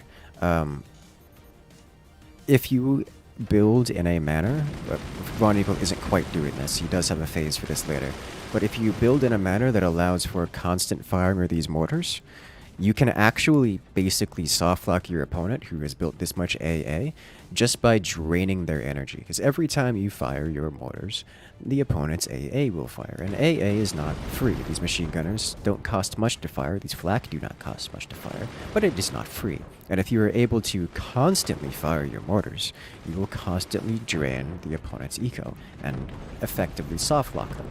You'll notice here that Von Eagle is now in a firing phase and is firing the mortars constantly at this point, which is going to drain all of Firework's energy. However, up until this point, Von Eagle does not wield the full power of his mortars along the way, and that effectively allowed Firework to keep the economy, to get the energy necessary to proceed with his build. So it is still possible, even if you are not landing hits, it is still possible to suppress your opponent with these mortars just by forcing them to spend enough money. And that, I think, is an optimization that Von Eagle really needed to do. Yeah, very true. And on that same token, the more you fire your mortars, the more negative trade you have, depending on how many gunners fire. Obviously, how many flaks fire, how much energy they spend compared to you. Indeed. It is all a balancing act with how much is worth it. This is actually one of the reasons why in my AI I didn't go to this many mortars. It's just overkill when I can have fewer mortars constantly firing and spend that extra money on doing more important things. Yeah, I think Whilst- getting to a howitzer quicker would be more beneficial here. Indeed. Having that howitzer faster. At this point, the laser is completed. Once Firework gets enough energy to fire that, which I imagine will happen relatively soonish, then it will be firing, and it will be firing at one of these mortars. And if it fires at any of the dangle mortars, we're going to lose the entire dangle. And that's going to be rough for Von Eagle. Oh yeah. Especially if that happens before the howitzer is placed. If that happens before the howitzer is placed, the AI will attempt to rebuild the dangle before the howitzer, and that will cause the howitzer to be delayed indefinitely. Oh yeah. It is currently we are on racing for the clock here.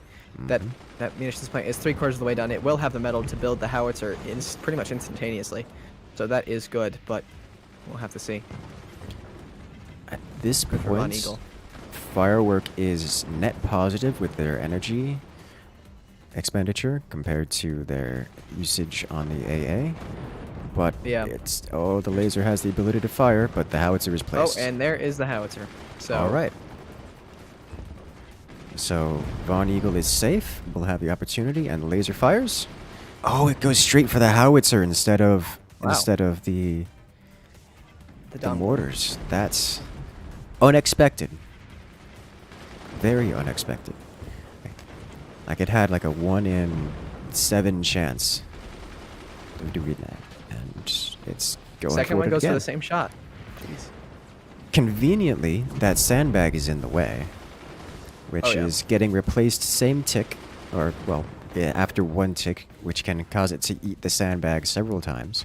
Notice that it is not even making it through the sandbag to destroy the piece of wood behind the sandbag. It is just destroying the sandbag, rebuilding the sandbag, only to have it be destroyed again. That's a very. I wish I was that fast, because my gosh, that would be very powerful. Yes. Oh! Oh, it fired Fires both at the lasers same at time. once, and it doesn't have the Uh-oh. energy for it and does nothing. Oh, but that was so Yeah. very close. Look how deep That it definitely- penetrated. Yep. One full powered laser can definitely take down this tower. Or Easy. this hanging tower, I guess. Those blue metal pieces are very, very stressed and will probably cause the collapse if they are destroyed. Oh, absolutely. Quite integral to the structural integrity of the space. My gosh, it really just does kill that one piece of wood. It does. That just Oh, hurts. That hurts to be Firework right now. There's so yeah. many different positions that could effectively end the game in Firework's favor, and it isn't. It's shooting a sandbag instead. It's just Oh, yeah. this sandbag is done. Honestly, I can't tell if it's shooting at the sandbag or at the howitzer. They're both lined up so perfectly. I don't know which is the higher priority right now. Oh gosh. According to Firework, it eventually gets 2,500 or 25,000 energy storage, so double firing lasers shouldn't be a problem. Eventually. Well, eventually. I mean, it's gotta get the turbines for that first. And that's Very true. that's a process. Oh yeah. And considering there's only 3 minutes and 15 seconds left in this match, I don't think we're gonna quite get there. But Yeah, I think this howitzer is going to be able to fire a few times if it wants to. You know, if it's feeling in the mood to fire. at this point, oh, there it is. And the Oh. first firing happens. Oh, Ooh. what a shot! The ablative armor The blade not of armor. helping as much as I would have expected it to. It didn't quite have enough there. My But it is able to gosh. rebuild very quickly at that. Ooh, out of energy. Well, I mean, it hit 610 APM insta Oh, yeah. building. My gosh. Insta rebuilding everything. It had the reserves Oh. to do it. True. Jeez, all of the gunners firing at once. Ooh, same spot. Yeah, that's an ablative plating design that is not helping. Luckily That's- for Firework, there is no like solid wood in there, as it would Oh! block. Oh! It my hits the gosh. dangle and away it goes, removing What a shot! all of those mortars. It just like, builds it instantly. My gosh.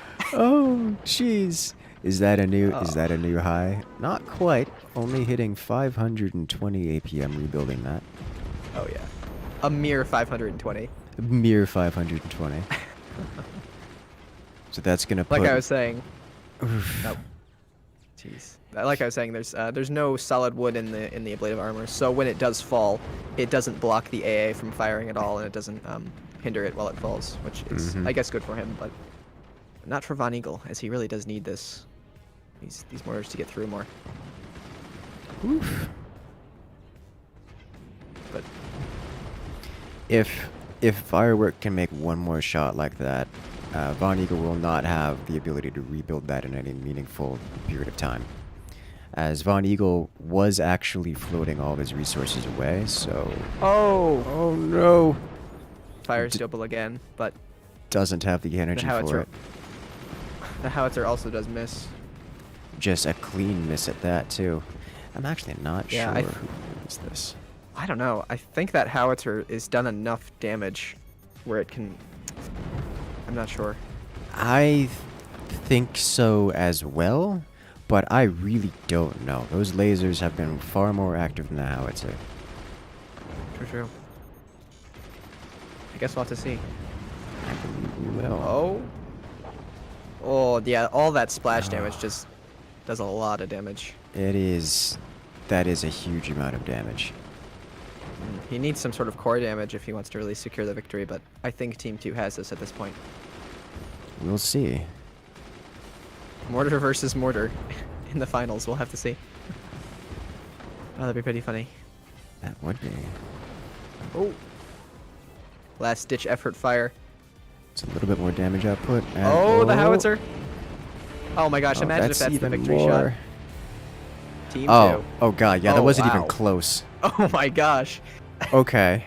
Jeez. 9,387 damage for firework versus 50,667. Yeah. Not that's even close. about 5 times more. Good lord. Huh. All right. And that is Von Eagle moving on. Leaving firework to take it up in the bronze match. So we will be doing the bronze match next, which will be Taichu versus firework. Indeed. Bronze match to determine the 3rd place victor. Right behind the loser of the finals and the winner of the finals. Indeed. So Eaton and Von Eagle are both have secured their position in first or second.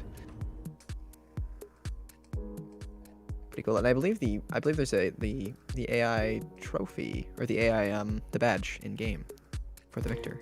We probably could see. Oh yes, the internet badges reign supreme. As always, I think Eaton just wants more badges. That's his. I should grow mine more. I need more. That one sandbag is the only reason Von Eagle won there. I mean, it's a pretty aggressive sandbag. I mean, why else would you need to take it out so many times? It's a pretty good sandbag. It's very, very dangerous sandbag. Very big, very scary. Oh yeah. Alrighty, I think we are prepared to go into the bronze match. Ready to go. We are.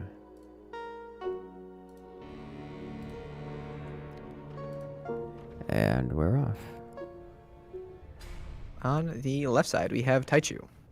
And on the right, we have Firework. Back for a second round. His AIs might be getting tired.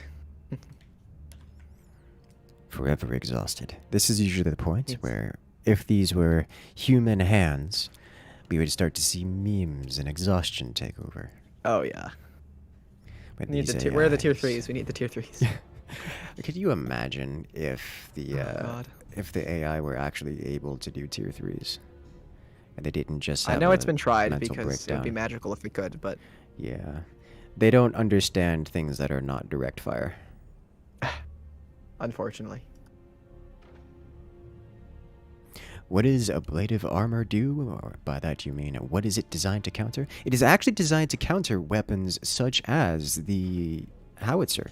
However, it was not done correctly, and therefore did nothing to stop the howitzer. And because he lost the entire array of ablative armor, it just cost him a great deal of metal and resources to repair for something that gave him actually no value. So, yikes. Yeah, a lot of the ablative armor is just spammed last second against nukes or things with a lot of splash damage to avoid splash damage to the core or any other vital pieces of internals, just to just really cheap spammy armor that you can just get away with just spamming a bunch of. Oh man. So, here we are. Both of these AIs are not particularly fast. Just waiting for the tech. And I believe getting tier 2 tech and then just waiting for tier 2. Indeed. So there won't be a Sure, whole fine. lot of extra action here for a couple moments. Not too much. Oh my gosh. same frame. works up from his finishes. Finishing plant starts. Humanly indiscernible.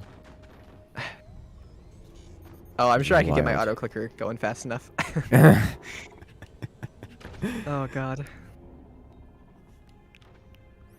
Now, both of these players are going to be building notable amounts of AA, neither of which will be utilizing weapons which can be interrupted by AA. So basically, whoever builds fewer units of anti-air will be the one who comes out in the lead. And if I recall correctly, that person is going to be Firework. Yeah, I think those lasers will come out a bit quicker. Yes. But However, the cannon tech is nearly done. It It's is. more than 3/4 of the way. I was gonna say, like, I don't. Bad. I'm not certain. My memory does not serve perfectly. Firework also does need to get more storages, which will take more time as well. Rest in peace, Architect. Architect is so good for AI. Oh, it's nice. It's just. I mean, it basically is.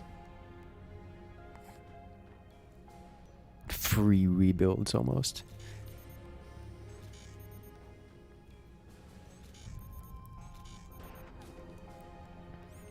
Okay.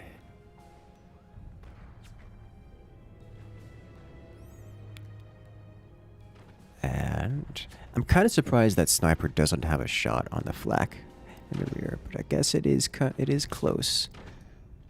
I still feel like it should have a shot on that flak, but I guess not. I guess I just have an angle.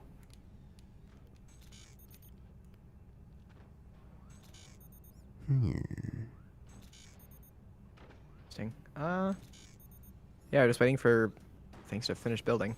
Blade of Armor's coming up again. And that is another expenditure. The Blade of Armor. That's not going to help against anything here. Well, so here we see it. Taichu's cannon is placed before Fireworks laser. So that cannon will come out quickly. And we may see Taichu coming out on top because of it. Yeah, that ability to do damage quicker will cause more economic stress for Firework here. But now I wonder. Yeah, I mean, he'll be able to get a second cannon up shortly with that 6-mine economy. Be quite quick. 6 mines, so greedy. So much Yeah, economy. very nice. Very, very nice. Definitely propels people into the late game.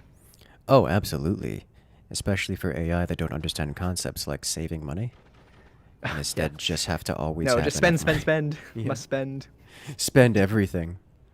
Oh, yeah. If you have anything in your storages, you're doing it wrong.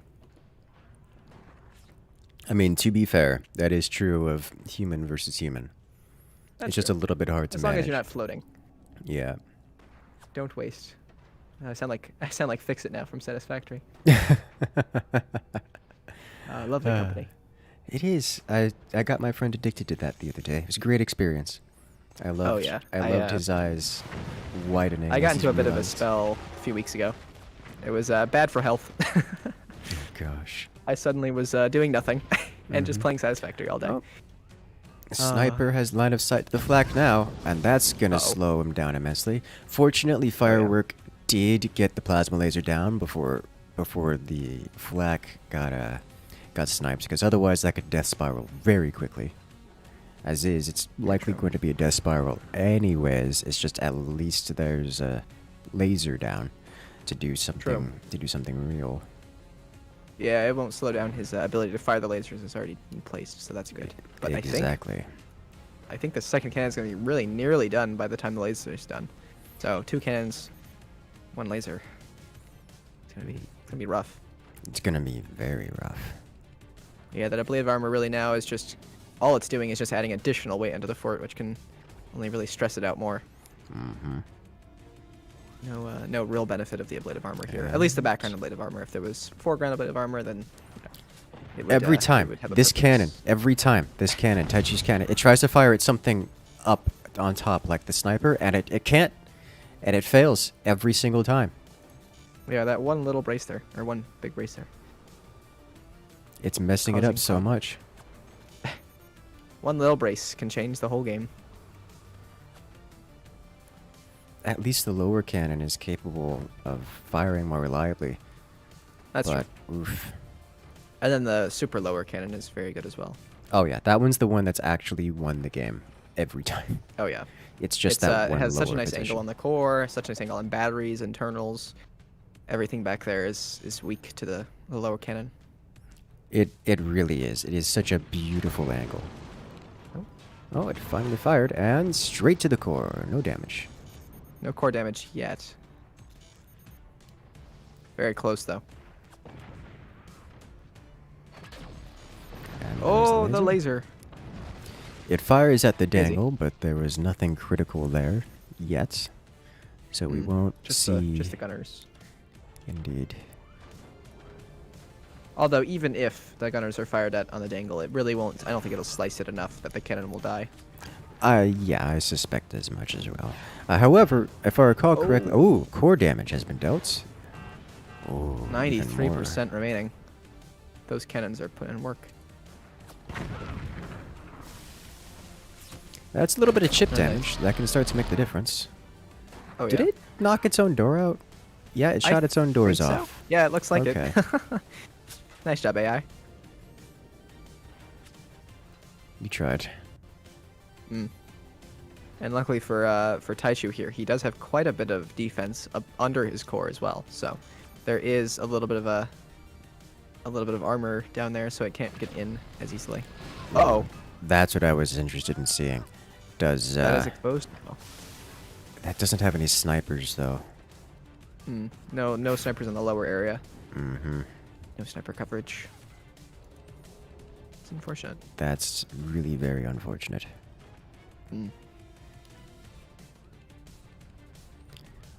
The question here is, will that laser do enough damage to stop the cannon? The answer is yes. Yes, it does. Oh. And returning That was a fire, very nice merge.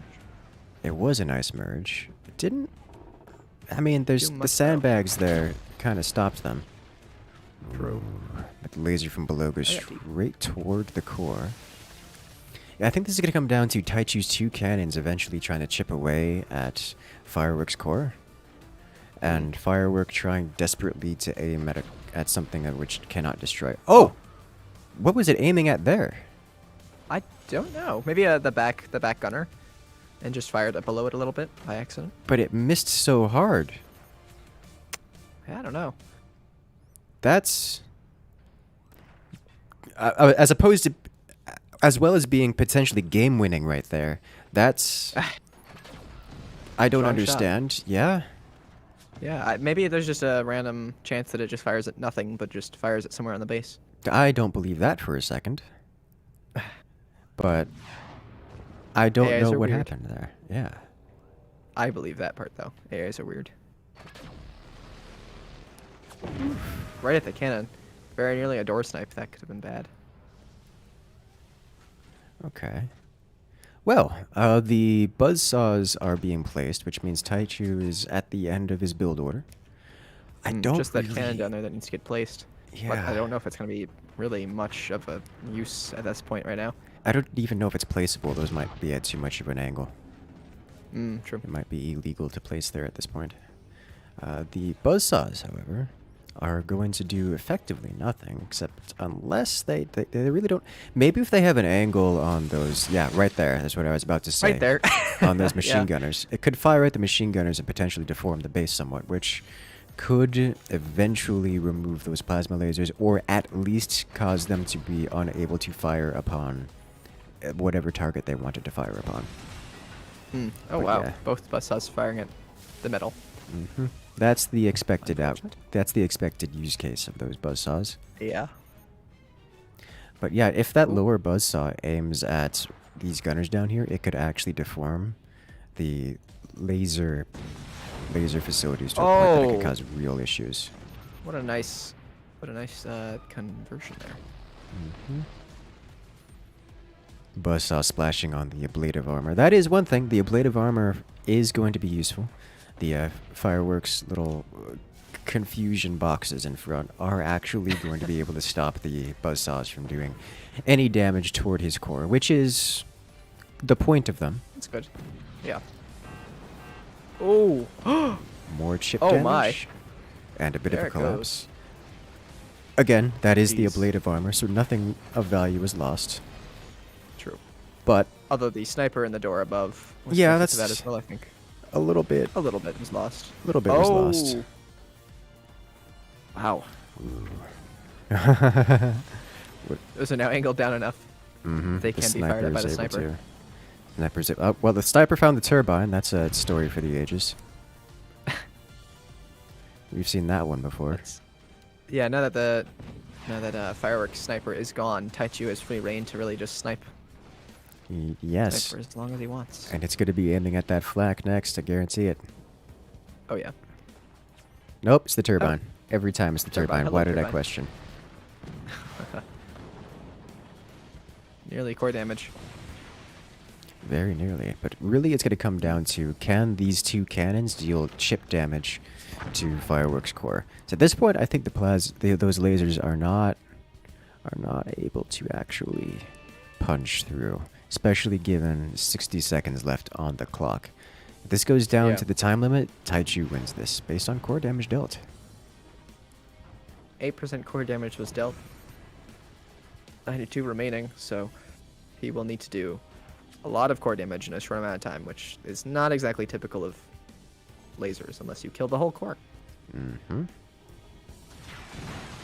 Which it still doesn't have the storage required to fire two of them at once, so it would be difficult to get in there. Oh, but it's trying. Oh yeah. Yeah, that's kind of the thing about lasers. They're much more, especially like with fire beam laser combo. They're a lot more human input required than just kind of cannons. You can fire anywhere and it does damage, does good damage no matter where you fire. Lasers Yes. seem to be a bit more haphazard. And that's going to be it. Yep. GG. Wow. And with that, congratulations to Taichu, taking the 3rd place victory in the 5th AI tournament. Congratulations, as Firework is eliminated.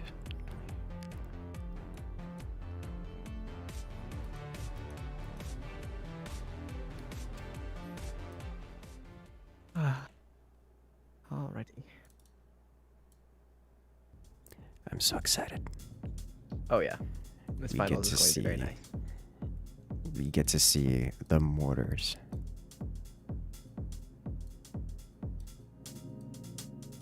So this next match, for 1st place and 2nd place, it is Eaton versus Von Eagle.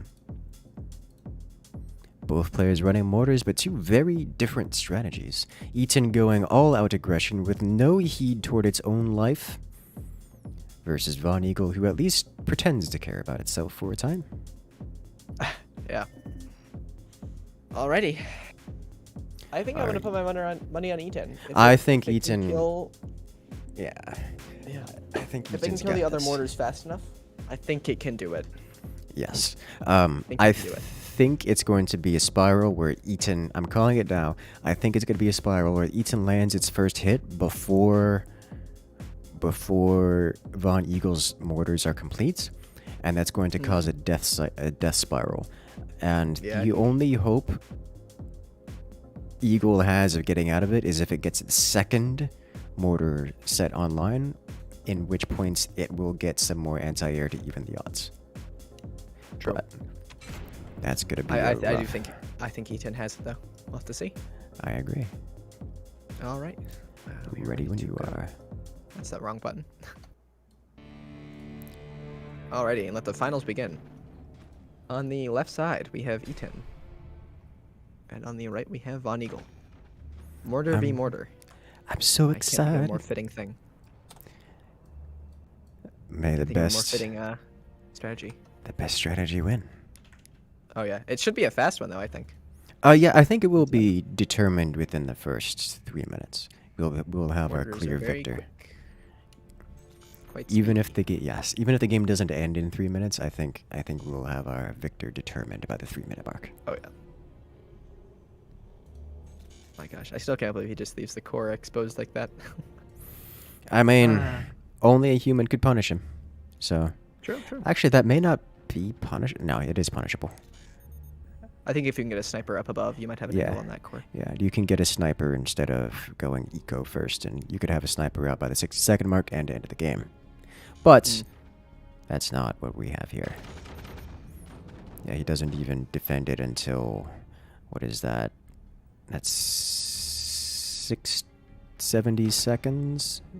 So you have 70 seconds Yeah. to kill the core at the beginning, which is an extremely simple thing to do. I just noticed it kind of looks the middle background kind of terrain looks like a kind of like a worm coming out of the ground, like a big tunnel with a worm in it. Oh, Oh god, I Dune is didn't caught in my head. Oh my. The big sandworm.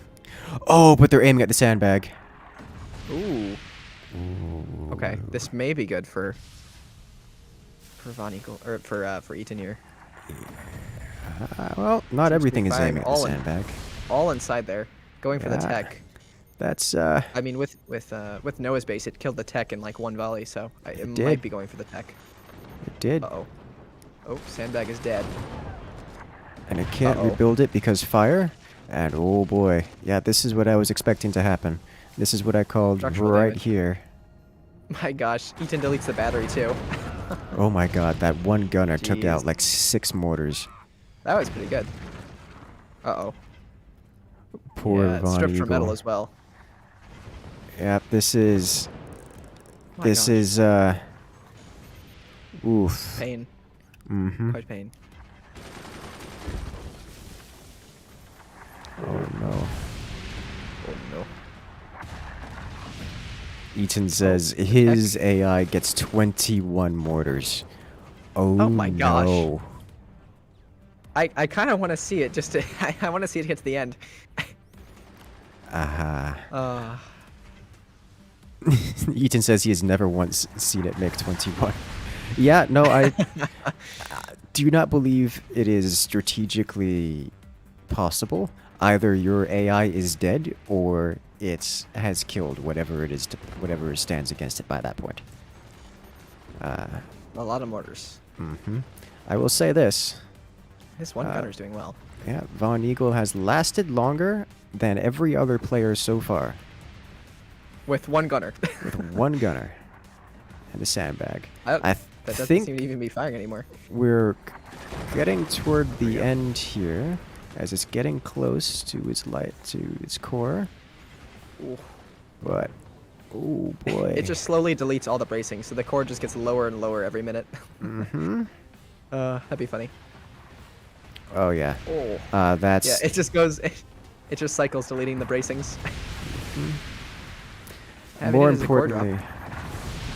Oh boy, Oh my gosh. that has limited lifespan now. The bracing, no. Oh dear. Oh, There no. it goes. There it goes. And crunching that's in the the middle end. of the sky. Mm-hmm. GG. Lasting the longest. 4 minutes and 10 seconds. That is as long as it has lasted. Actually allowing Eaton an opportunity to get an additional little mortar bed up. That's, oh boy. Well, Eaton didn't know, Mike. All right. on Kill him, my beautiful creation. Oh, jeez. That's how. I think Von Eagle deserves some credit for surviving to the 4-minute mark against Eaton's monster nightmare of an AI. But with that, we have our victor. Eaton takes the #1 slot of this tournament. Congratulations, Eaton, for winning this competition, the 5th AI tournament, with Von Eagle coming in 2nd place and Taichu taking the third slot. So thank you, one Very well played. and all. Very, Indeed. very well played to everyone involved. Yes, thank you. Thank you, Kronk, for having us, for organizing it all. Very enjoyable. Very, Yeah, very thank much you so. for casting the tournament again. It was very fun Of with you guys. It's very good. I am Good fun. always happy to participate. Always happy to play. I love. I think the AI tournaments are my favorite out of the lot, and I think so too. at the risk of using my influence to influence things, I want a tournament where it is player plus their creation versus the other players, a 2v2. I did actually plan that for next one. Love to hear it. I am very yeah. excited. Now the only issue is that the player is very dependent on skill level. Well, And the chances obviously. are very high that Ethan will win again. Well, I mean, that's Uh. that's fair, and there's nothing wrong with that. It's still just going to be an amazing match, and that's to be fun. Ethan's in chat, just exclaiming that he wants more badges. Sounds like a great plan to me. Well, we called it. All right, and big shout out to Cronkinator, who has put on this tournament and hosted it all, done all the cat herding behind the scenes, put everything together. Shout out to Bob, my co-commentator here, helping us out and getting this tournament running. Shout out to Geiger and Salzwork, who were live right now. At least Geiger was. He dropped out at some point. Salzwork live on Twitch, who is bringing the German commentary to those who wish to see this content in their native tongue. But for now, have a good one, everyone, and I'll see you guys later. Thank you, everybody, for coming.